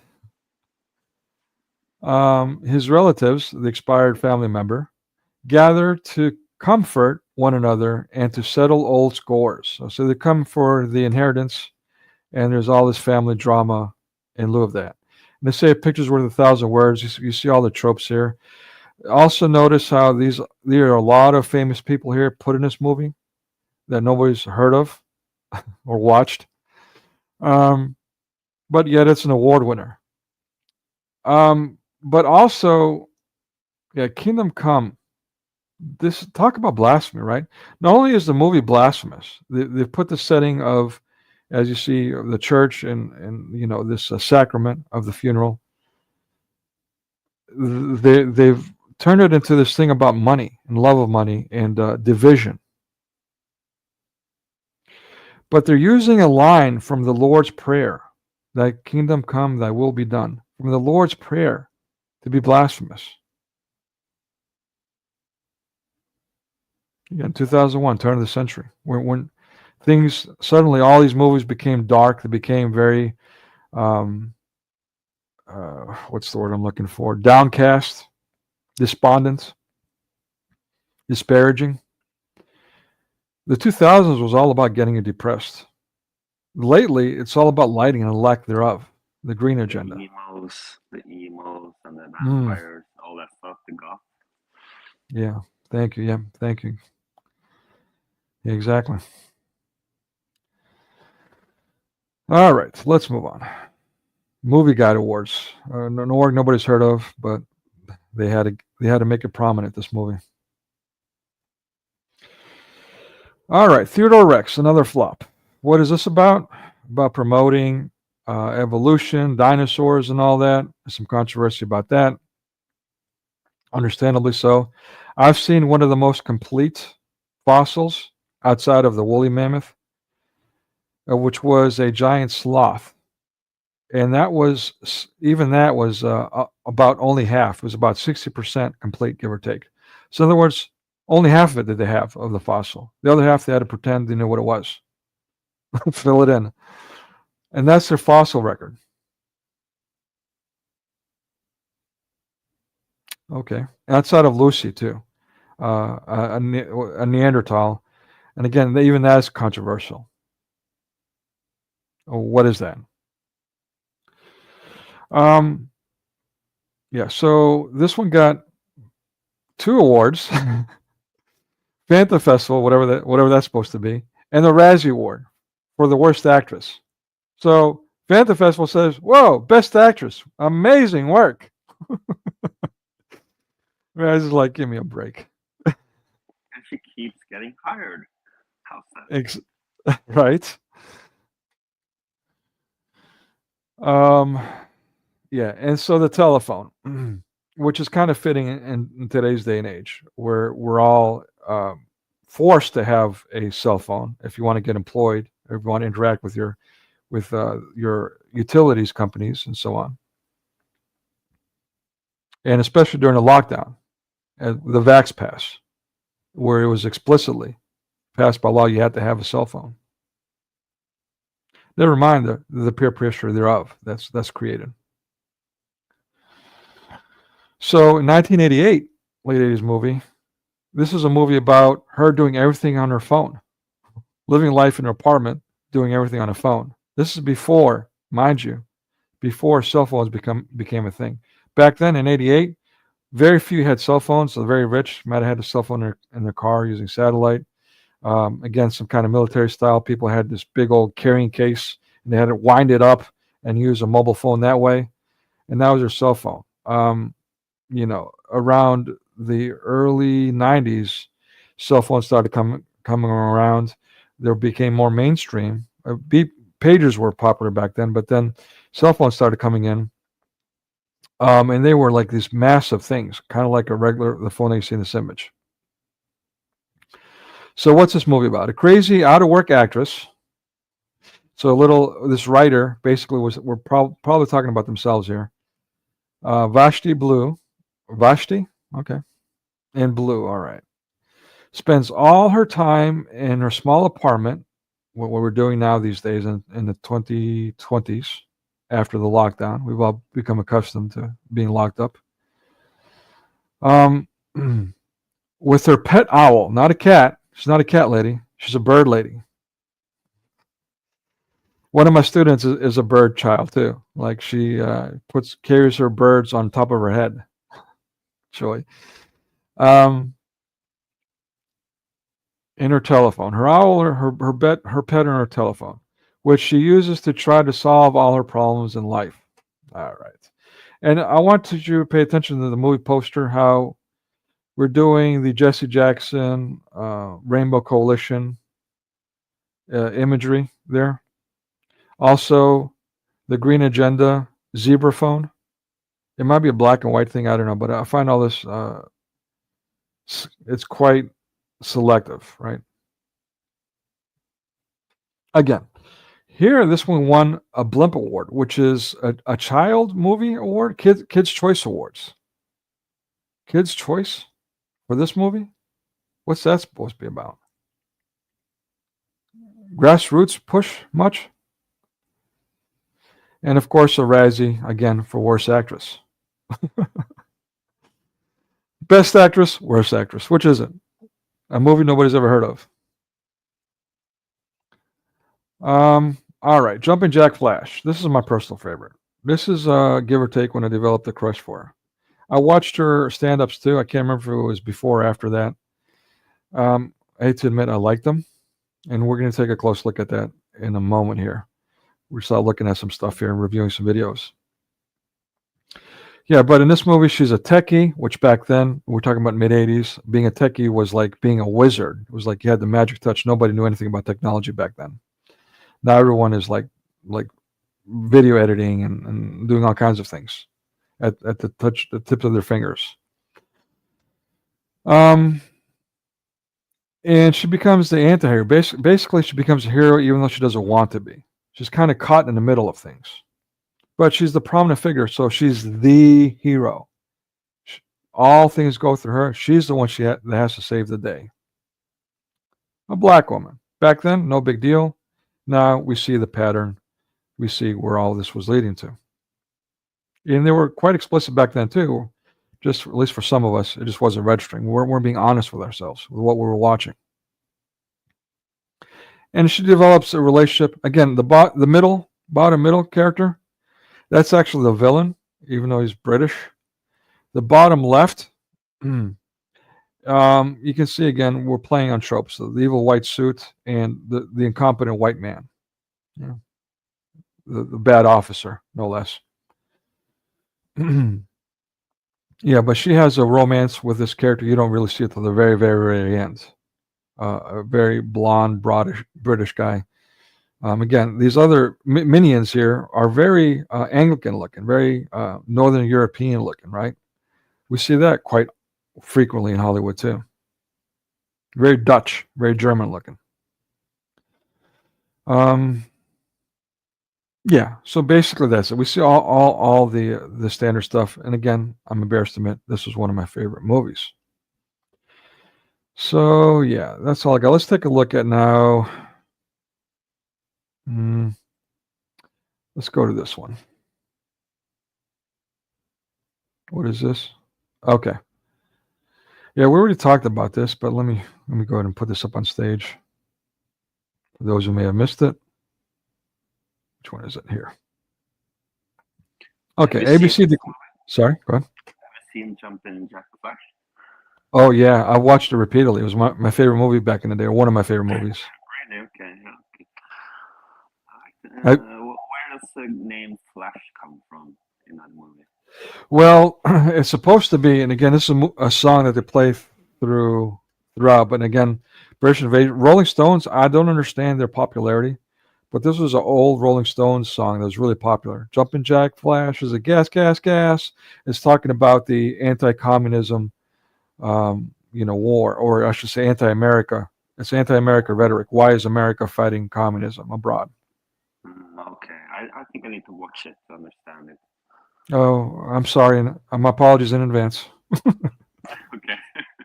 No, I mean, I'm just wondering why do they have the word flash there? Because there's many connotations to that word. Yeah, it's a great question. Honestly, I don't know. I'm assuming again it has something to do with war, maybe the flash of the bombs or something. But I don't know. That's a really good question. I mean, especially if you consider MK Ultra and stuff. Maybe that's a stretch. It probably is, but who knows? It's a really good question. All right, so yeah, ABC declines to renew Whoopi Goldberg and Joy Behar's contracts for The View. Let's all celebrate for being toxic, reportedly. This is okay, coming from ABC News. We'll see. Is that really a change of tides, as they're saying, or is that just window dressing? I suspect it's just window dressing, as I said. That's new to me. Like they want to remove Whoopi from the production. Is that what they're saying? Yeah, this is ABC News, so it's vetted. She's like the face of The View or something, right? She's become that, but now that Trump's taken over, allegedly everything's changing. Just like we said at the beginning, he just fired his Joint Chiefs of Staff for an alleged coup attempt, according to undercover report. But anyway, I mean, I don't know. Like, I hope I'm wrong. It would be nice for things to be actually changing. I just don't believe it. Again, since the mid-20s, when I saw Trump running for president, I thought it was the biggest joke. And when he, quote unquote, won the Republican ticket, I was like in shock. But back then I was like, that's when I was like, this is just a straw man. They're using this guy who, for decades, media has been saying he needs to become president, and has made a career of being respectful publicly. And even if you watch his reality TV show, which was called The Donald, if you watch, that's why I say The Donald, I refer to him as The Donald from his reality TV show. His biggest thing in that show was to be respectful publicly, regardless. And this whole "you're fired" thing, that was actually the network that was making him use that line. He was complaining about it publicly. He's like, I don't like using this line, but they're making me say "you're fired, you're fired." So, and here he is. He's firing his Joint Chiefs of Staff. You're fired. And this move where he's becoming dictatorship out of quote unquote necessity. I don't know. We'll see. Yeah, but hopefully I'm wrong. It seems like a good excuse to switch things now. Like just blaming it on Trump as a thing.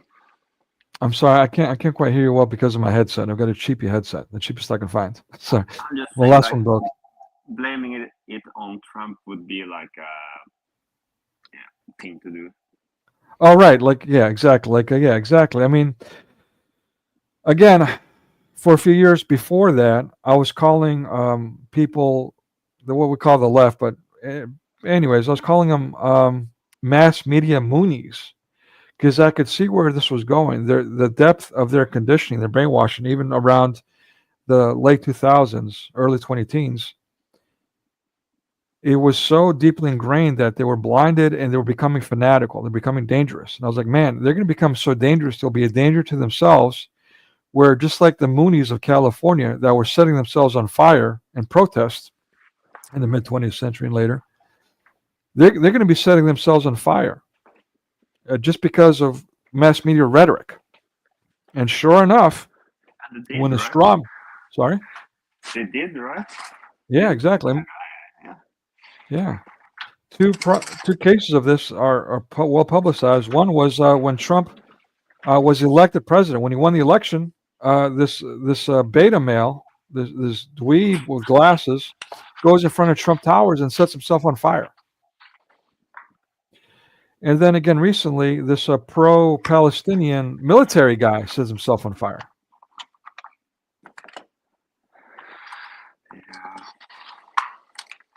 Yeah. All right, so let's go on to the next thing. Okay, so this is the cold start. Let's break this down. Make sure you guys can see it. Yep. Okay. Make this full screen, and here we go.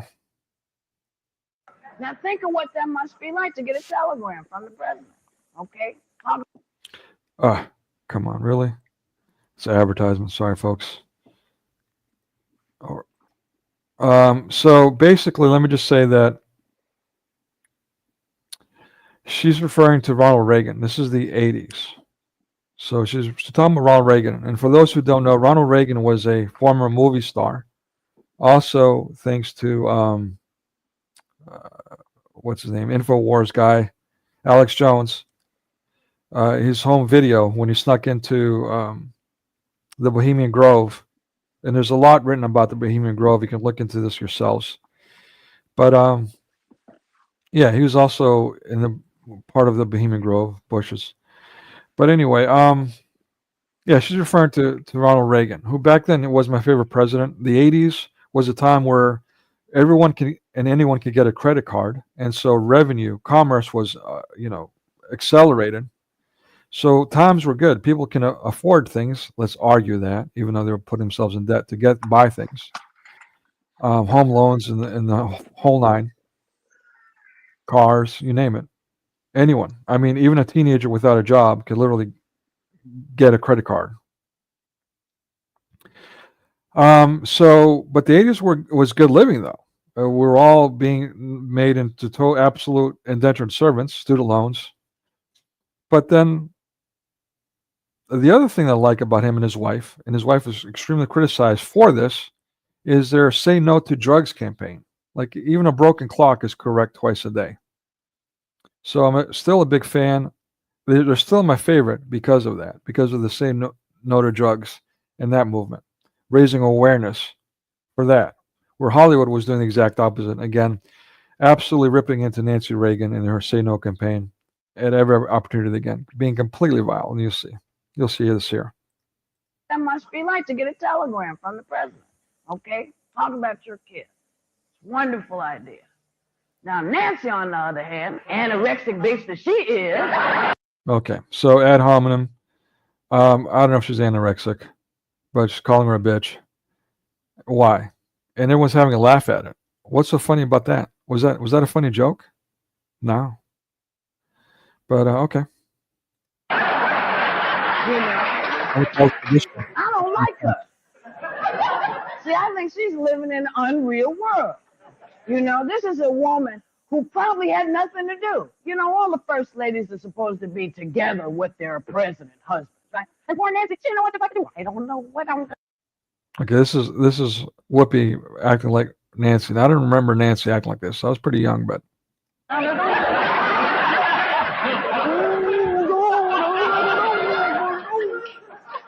Somebody said, Nancy, shit, do drugs. And of course, she misunderstood. Stupid white woman. Okay. All right. So yeah, do drugs, and this pro-drug person, this Rastafarian. And this, by the way, this may be Whoopi being herself, or it may be her doing the character Fontaine, but I think it's her being herself. It's kind of confusing. Fontaine, just so you'll know, is a character who she did one a few. She also played a little girl, which was disturbing. But yeah, Fontaine is basically supposed to be this drug addict, hood rat, this thug. And so she's like cross-dressing for this Fontaine character.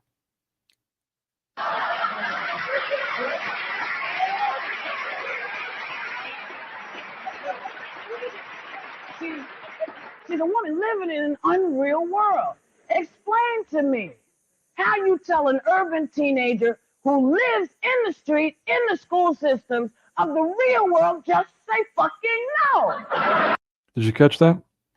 So she's saying that single moms in high school should be also drug addicts. That's what she just said. Let's play it again. Of the real world, just say who lives in an urban teenager who lives in the street, in the school systems of the real world, just say fucking no. She's saying, how dare you do that? They should be on drugs. And that's funny to people. This is the mid-'80s people. Why does it look like she's high? She probably is. I mean, it wouldn't surprise me. I kind of wonder myself if she wouldn't be the only one. But yeah, I mean, I see that online with these online circles. I mean, these people that potentially, like, you know, do key bumps, they like turn their camera off a little bit and they come right back on and they're like rubbing their nose and they're all of a sudden talking faster, you know, things like that. I see that a lot. So I don't know, man. It wouldn't surprise me at all. Explain it to me. How do you justify that to a mother who's maybe got 6 kids and $365 a month from welfare, and one of her kids is bringing 15 grand a week? Oh, just say no. Fuck you. Okay, so now again, promoting the broken home, normalized single mom who should be on drugs. Or what's next? Tupac? Dear mama, you are appreciated. You're a crack mama. I mean, come on, man. Okay. So that's that. And people are eating it up. Look who's in the audience. Look at that. Useful idiots. Lord have mercy. All right, let's do this next routine. Make sure you guys can see this one. Yes. Okay, here we go. Oh, no, we are. Because when stuff pisses us off, we go off. Ask Jimmy the Greek. Okay, so she's talking about Americans here, but yeah, the black culture in general, they're black kings, black queens, they like to show the ass. They like to be in your face. I'm talking about American blacks here. I can't speak about other blacks. And in fact, blacks from Africa, while I was in America, I had good relationships with them. Black Africans, while I was in Greece, that was a whole other story. Kind of like the Romi, they were quite vile. So, but the ones in America, man, the black Africans, I thought they were cool. As far as blacks from other places, I can't really speak to that. You know, shit pisses people off. Yeah, Jimmy messed up. Pissed a lot of people off, right? You can talk to me. It's okay. Just so you'll know, Jimmy the Greek was a sportscaster who he was real famous back in the day. But in an interview when he was older, someone came to him and asked him, well, why? Well, she'll get into it. But basically, he got in trouble for responding in this interview with, well, candid frankness, with facts, arguably. Jimmy pissed you off? Huh? Yeah? Why? Okay, so they say a broken clock is correct twice a day. Obviously, I'm going to agree with her here. But this was something that was referenced quite a lot, Jimmy the Greek. I'm telling you, what did Jimmy say that was nasty? Oh. I mean, let's examine it, okay? Let's talk about it. Now, you got to remember, I have to preface this by explaining that Jimmy's old. You know, Jimmy's like 70, 80. These guys, they got their own way of dealing with it. They go out to lunch, spend 6 to 7 hours, having 18, 19 martinis. That's how business is done. You know, Yeah, no arguments here. When you get older, you've been established. Not that I'm established, but I mean I've lived a full life. So if I die tomorrow, I'll still be thanking God. But you know, yeah, when you get older, you get to the point where you're over being overly concerned about what other people think. So you get much more candid, if not blunt. That's the old school. So you figure his first mistake was talking to a reporter, because they will fuck up everything you say. Okay? See that? She's now talking about fake news. I played that quick. Let me play it again. And she also ridiculed CNN. This is Whoopi Goldberg ridiculing CNN early in her career. Because they will fuck up everything you say. Okay? So she gets him across the table. She said, Jimmy. And excuse the language. I should have warned everyone. Rated R. Whoopi Goldberg is just like Eddie Murphy, Richard Pryor, Red Fox, on and on. Filthy mouth. She made a career out of being crass, to say the least. Jimmy, can you tell us why there are so few, how shall I say? Okay, so I'll zip through this. She's basically talking about a legislation that was passed in the NFL where you have to hire a percentage of black coaches. Whatever, that's been controversial, understandably so. Black coaches. And Jimmy said, because nobody want them. See, they need to be there, but the field is sort of closed to them. And they need to be there because the white guys are getting lazy. Okay, now she's calling white people lazy. That's okay. She's black. Blacks aren't racist. Now, if you start to watch a little bit of sports, you may find that there's some validity to that statement. We watch white coaches on the field all the time. It's like this.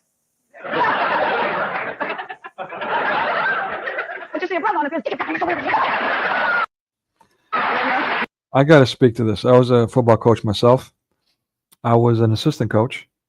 The head coach was exactly the way she portrayed. The guy had nerves of steel, cool as a cucumber, as they say. And I hated that. I was more like much more animated. And I couldn't get it. I was like, I didn't criticize him for that, but I didn't get it. But in retrospect, I realized he was the reason we were successful. Obviously, it goes without saying, head coach. But it was his demeanor that, okay, relax, everything's cool. You messed up, don't worry. We've got the next play. That was his attitude. My attitude was, you know. And so making people nervous and therefore messing with their cognitive ability. That's science speaking. But he was exemplifying absolute confidence no matter what. All right. Just pointing that out.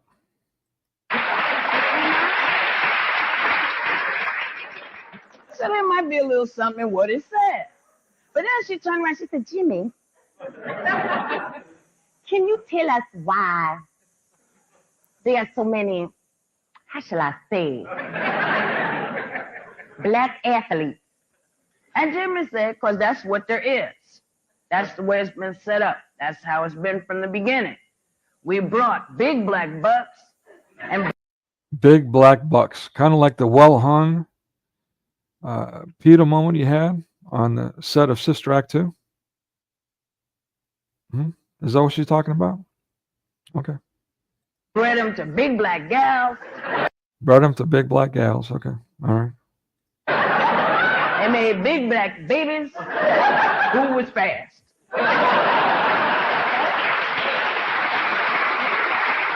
So yeah, she's talking about the breeding that took place in slavery, which is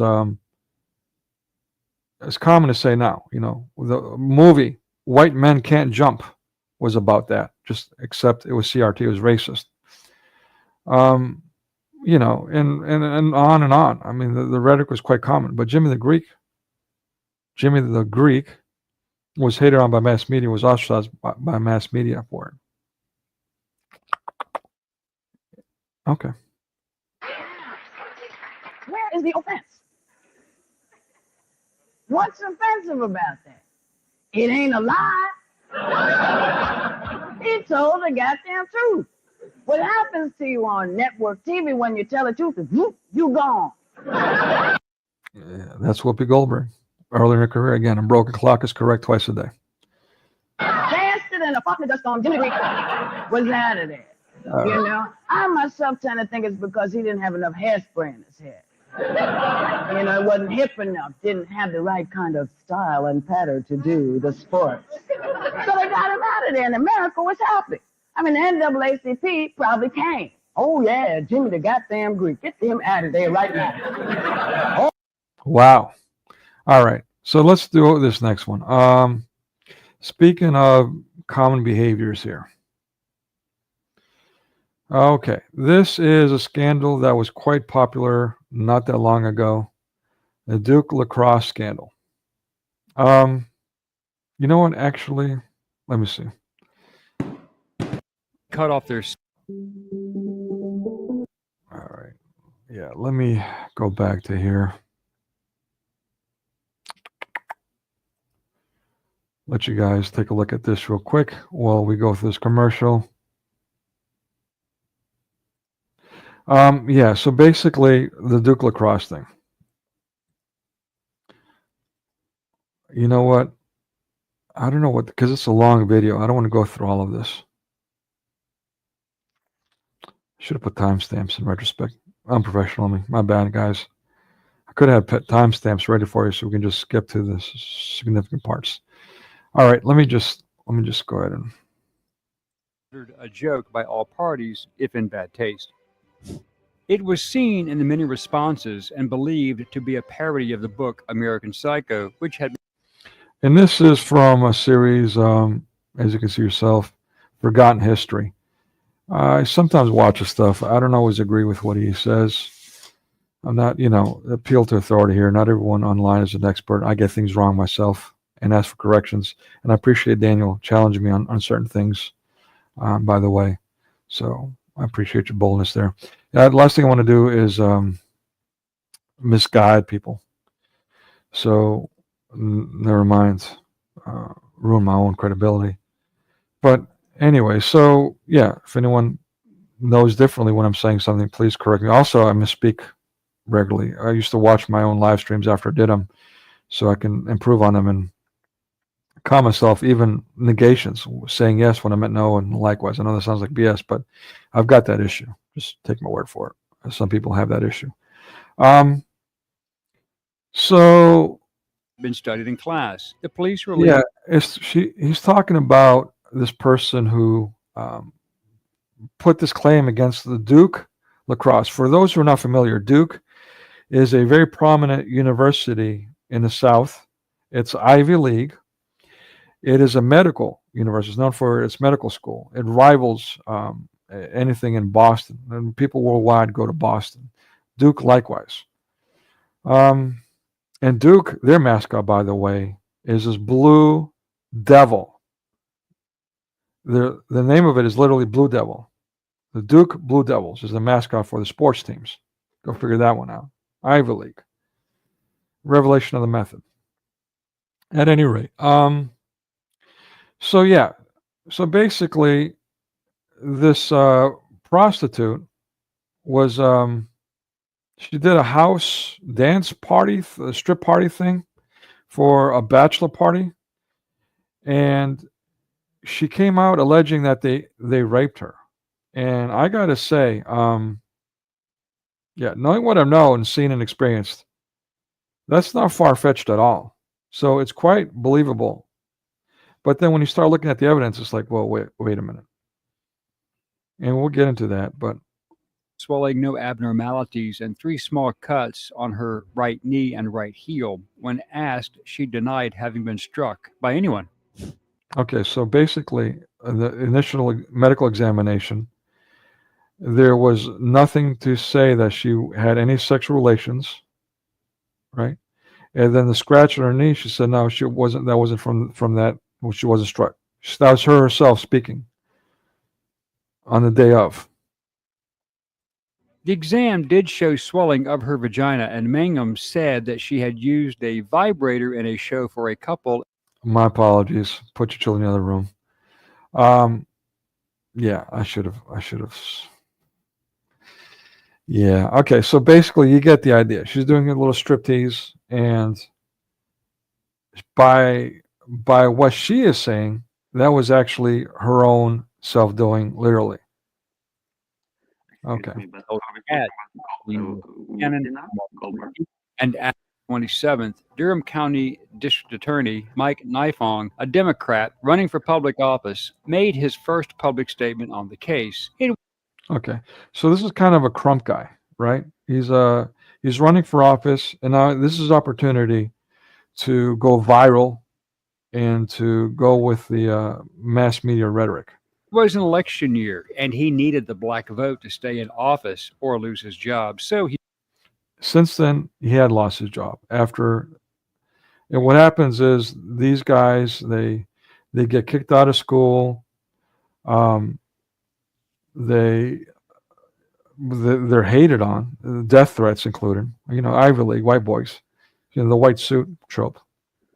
And so, sorry. Oh, this is about Whoopi Goldberg now. This case is about Goldberg. She's the one.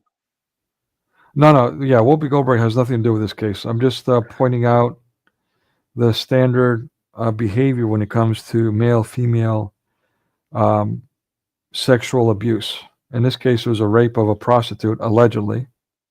But as it turns out, yeah, and I'm discussing this for a reason, Daniel. Like, and I've mentioned this before. I've mentioned this in my testimony on other channels. I too am what they call a victim. I've been victimized by sexual molestation for a large part of my life, repeatedly by different people, and mostly female. Okay, and so when I say that, people are going to automatically write me off because I'm a man, and therefore I'm not allowed to say these things. I'm not allowed to be a victim.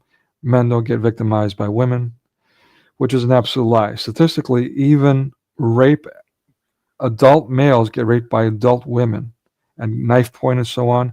How is that possible? They have to be erect. Well, when you've got that adrenaline rush and you're semi-erect, okay, and so. Yeah, I'm just yeah. going to out myself and say that you're not alone in that case. I'm sorry, what? You're not in that boat alone. I'm just going to say that. Yeah, I can't understand what you're saying. I'm sorry. My sound is bad. I'm just saying that I'm going to out myself and just say that you're not alone in being in that boat. So you okay? You're not alone. Okay, yeah. I'm sorry to hear that, brother. Yeah, and see, I'm thank you for saying that. Like, I did one with Francis Bull. Unfortunately, I was using OBS, and that's when I found out. The stream before that, I didn't have any problems. But when I did the one with Francis Bull and his testimony, he was talking about Bachabazi in Pakistan and all that, and it was really good stuff. But only what he was saying came out, and I think that's still available on Rumble. I'm not sure, but all you can hear is what he's saying. But he was going to some detail about that experience, and that's all I want to say about that. I've said plenty about that. But yeah, the problem is that this is quite common. The statistics are quite skewed when it comes to this, male versus female, because men are scared to say anything about it, never mind embarrassed. I mean, if a woman is embarrassed to talk about rape, imagine how a man feels.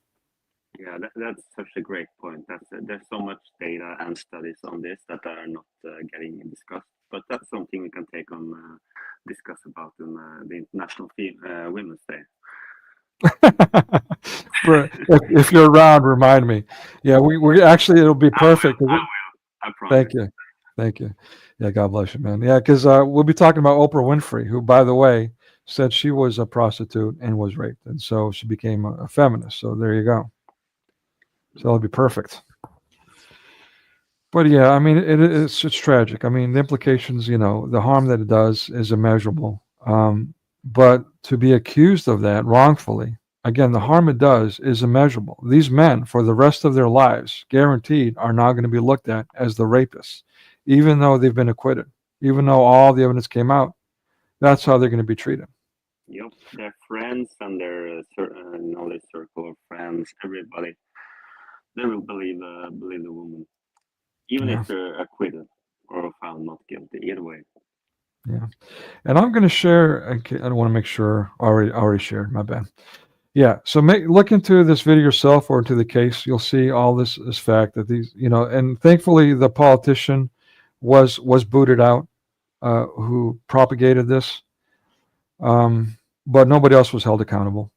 The prostitute herself went to prison, but went to prison for something else.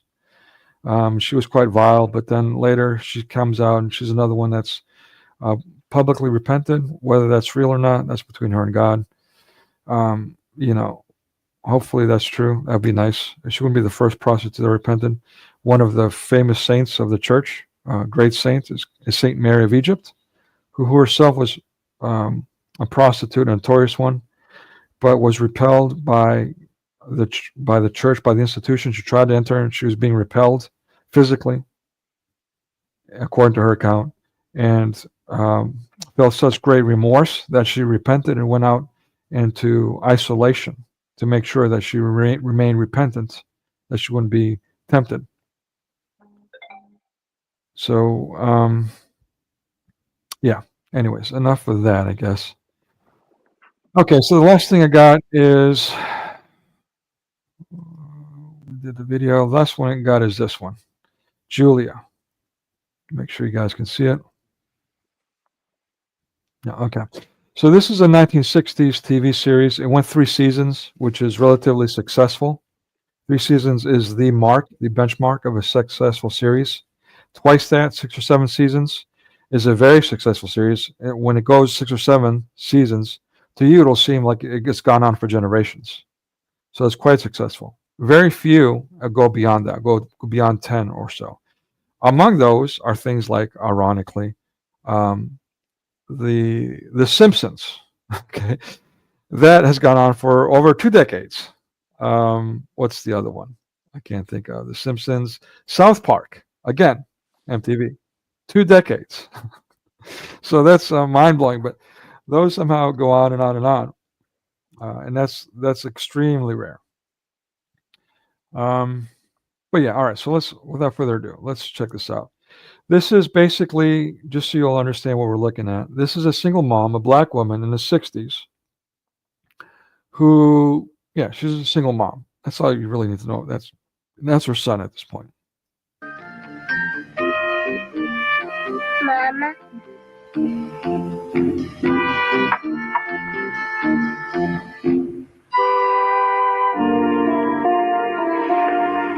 My little man. Okay. Off the bat, we've got issues, people.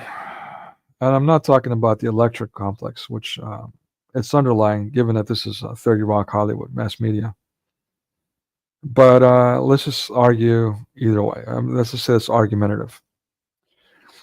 But also, we're talking about a single mom, and now a little child is like playing the role of the husband, so to speak, the emasculated one. Hey, I'm gonna come bring you breakfast in bed, kind of thing. Wake you up on your alarm clock. I mean, come on, man. Talk about promoting the broken home to the nth degree. He's making himself breakfast. This is tragic. This is the late 60s pushing this crap. Right off the 50s, where we're still a nuclear family off of World War II, still to some degree, even though women are now in the workforce at much cheaper labor. Things got the civil rights movement, the feminism, the black rights, which I don't have issue with the black rights thing, even though some people argue what that was actually about and the realities behind that. Again, I defer to Chad O. Jackson and his group for that. But yeah, I mean, definitely Satanism was an issue. And it was really big back then too, and so on. So the communism, obviously. Like eggs this morning. Not me. I ought to teach you how to make eggs. Because if I get that job today, you can help me get ready every morning. Mama, do you have to get a job? Oh, darling, if what's your name? Okay, so yeah, she's now the bread earner. Yada yada. Let's celebrate the broken home. So now this is the neighbor. They're new neighbors, and so the white boy's coming over to play with the black boy. I was the white boy playing with the black neighbors myself. I can definitely relate to that. Hi, Baker. My name's Roger Wagendorn. Yeah, he's saying, I'm not supposed to let any strangers in. And he says, well, I've said my name, and now we know each other. Okay, come on in. That's setting bad precedents for little children who are low-key or left home alone, at least for a little while, if not all day. How old are you? 6. Well, I must, Okay, oh. this is her going to apply for the job. Now we got the typical white suit. She's entering his office. Oh, the nurse. Yes. May I sit down? Oh, yes, do. Yeah, he's like, who are you? He's like, I'm here for the nursing position. He's like, oh, you're a nurse. He's like in shock. Sit. Thank you. I take it this interview means that my application met with your approval. I'm no expert in the symbolism here. I don't know what they're supposed to mean. This Masonic looking ring is kind of weird, but whatever. It could be a coincidence, but it's a really weird gesture and framing in the scene to represent his disapproval of obviously her skin tone. Why is she applying when she's black? And this whole episode is about that, about how he's the typical standard white suit bigot who doesn't give black people an opportunity. And we know, looking at historical facts, that's not actually true, despite mass media propagations. We see that in mass media itself, again, going back to Stephen Fitchett of the 1920s, 30s, and so on. And the like. I mean, even Al Roach and My Gang, Eddie Murphy did a skit to complain about the name Buckwheat, like that was racist, not saying, hey, thank you for giving black people a job, getting away from the vaudeville minstrel blackface acts, the Jewish productions there. But yeah, no, thank you. Just white people are evil. Okay. And so you see a lot of this. She's coming home. Now check this out. Appointed in Corey because he gave me his word he would not open that door. A boy that age should not be left alone, Mrs. Baker. He's usually very reliable, and we're new here. I had no one to leave him with. Well, the next time you leave him with us. Okay, so isn't that cheesy as hell? I mean, she was on the right track, if you ask my opinion. What are you doing leaving a child at home alone? Absolutely right. But okay. Let me be your servant here. No charge. Even though she's a struggling woman herself. Her husband, by the way, is a cop. And they make fun of him regularly. And her. We'll see that in a minute. Now we've got a strange man entering the house with 2 children. And this is okay. Because he too introduced himself at the door. Okay, and so now we've got the good guy, bad guy. We've got the doctor. Don't give me any runaround, Colton. I run this clinic and I'll make the decisions. Well, that's the point, Doctor. I find them and you keep turning them down. There just aren't that many competent nurses in the labor market. Now, from what you've sent me, I can almost believe it. That last witch you flew in here didn't know her aspirin from first aid. I do the best I can. I have other divisions to service as well as yours, you know. I am not a division and I'll service this clinic myself. You send me that girl you had in yesterday. What girl? The nurse, you pipsqueak. Don't you play foxy with me. Who told you I interviewed a nurse yesterday? I keep my stethoscope to your wall, Colton. I hear every word you say. I'm preparing a paper on you. The pathological problems of a personnel poop. Now, see here. And what kind of ethics is being promoted here, by the way? Snooping around? All right. Okay. So, yeah, you can see now he's, we're going to see how wonderful this white, let's call him liberal for the sake of argument, which is not really fair at all. That's BS. I mean, again, look into yourselves. But black people have all kinds of privileges, not just in the late 20th century with extra NAACP stuff and so on. But before that, they were quite prominent, had their own schools even. which was destroyed. But I don't want to get off into too many tangents here. Even though we're focused on Black History Month, yeah, I'm not. That should be a presentation in itself. But again, I'd rather defer to the guys that focus on that. Again, Shadow Jackson, and the like. So let's go on to the next one. You know what? Let me see. Okay. This is episode 2. Again, that was season 1, episode 1. That was the pilot. So now we see again, little man. I called you more than once. Mothers always call more than once. Is that so? Did you brush your teeth? Yes. Okay, so he's ignoring his mother. He's being rebellious, and that's made a joke, made fun of it. And there's no laugh track, by the way, in this series. That's another thing that I want to point out. Even though it ran 3 seasons, no laugh track. So it wasn't being fakely popularized or made funny of these jokes that, well, of course, aren't really funny. But when I watch it, I don't laugh at their quote unquote jokes, just like I do in the other series that have quote unquote jokes that are also not funny. But now I laugh because everyone else is laughing. It's an instinct. Monkey see, monkey do. You know, we talked about the black box and the laugh track and its influence, and what has passed through quote unquote jokes, the kind of politics that have been crammed down our throats. Not because it's funny. It's okay. Okay, so let's look at the stupid white woman trope. Pay attention.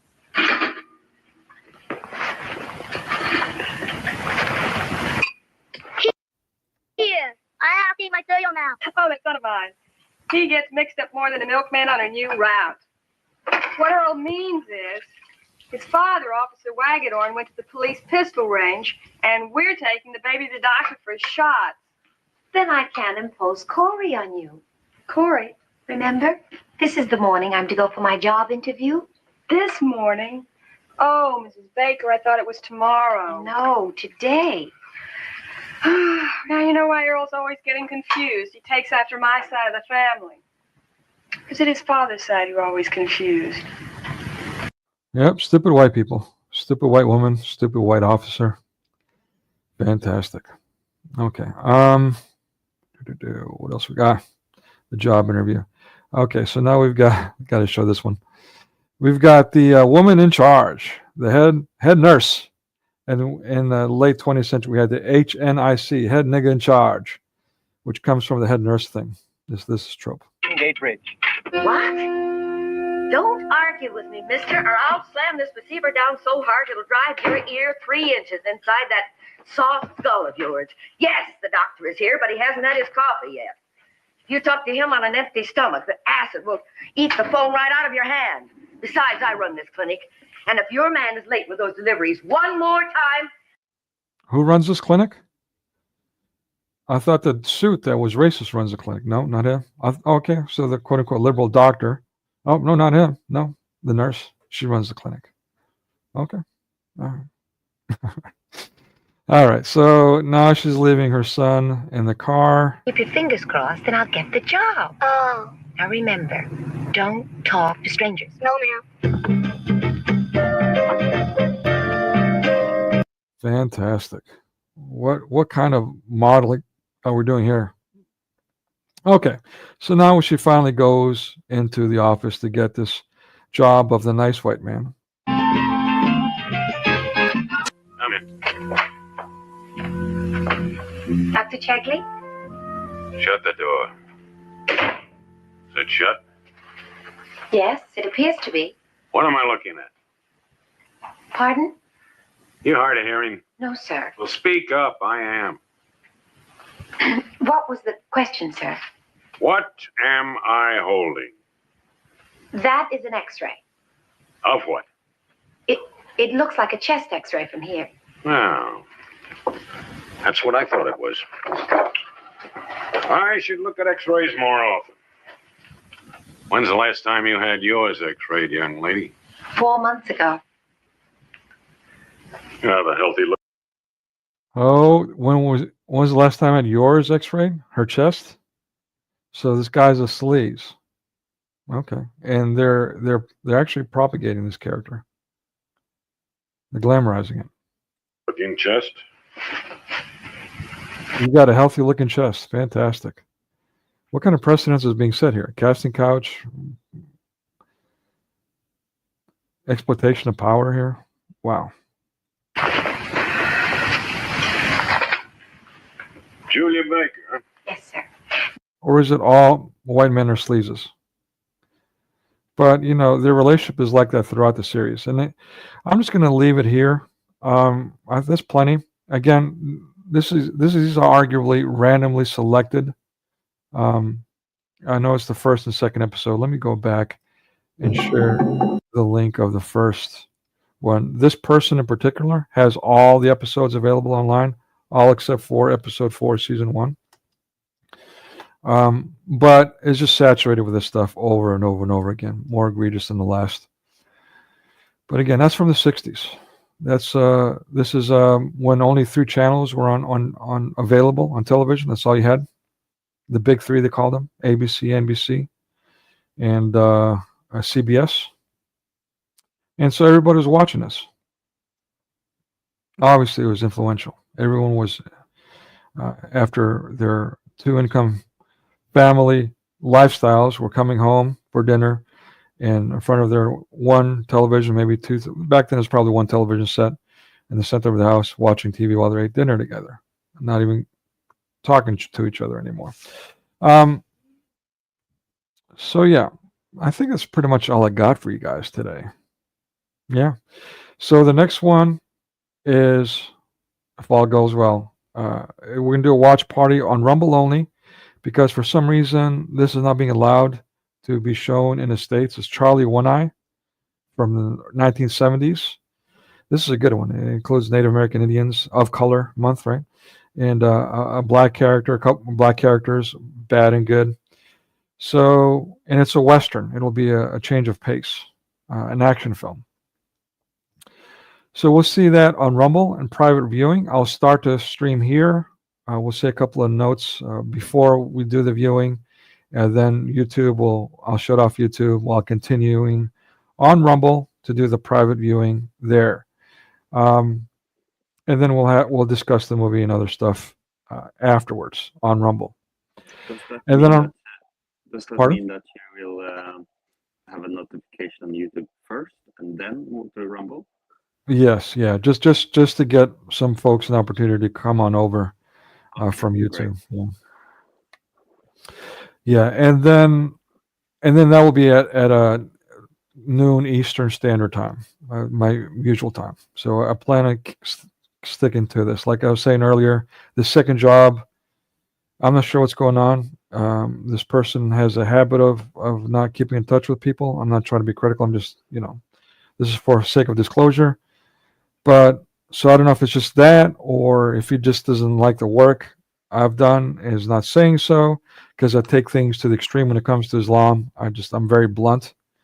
And so even though I've used his recommendation for the beef footage rolls that I used, the video clips, they might be too much for him. I don't know. This is all guesswork. I have no idea, but he's not communicated, even though I submitted my work.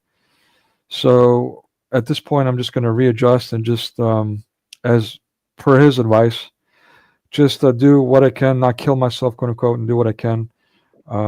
But focus on other things, get back to my writing and staying on schedule with the streams. Not to mention, I missed a class, spending a late night working on those things because of putting deadlines on myself for that work. So I got in jeopardy with my job too, which is not good. So yeah, get refocused on that stuff. Yeah, but yeah, so staying on schedule, noon Eastern Standard Time Wednesday. Again, Friday, we'll be talking about Captain Anti-America, New World Order.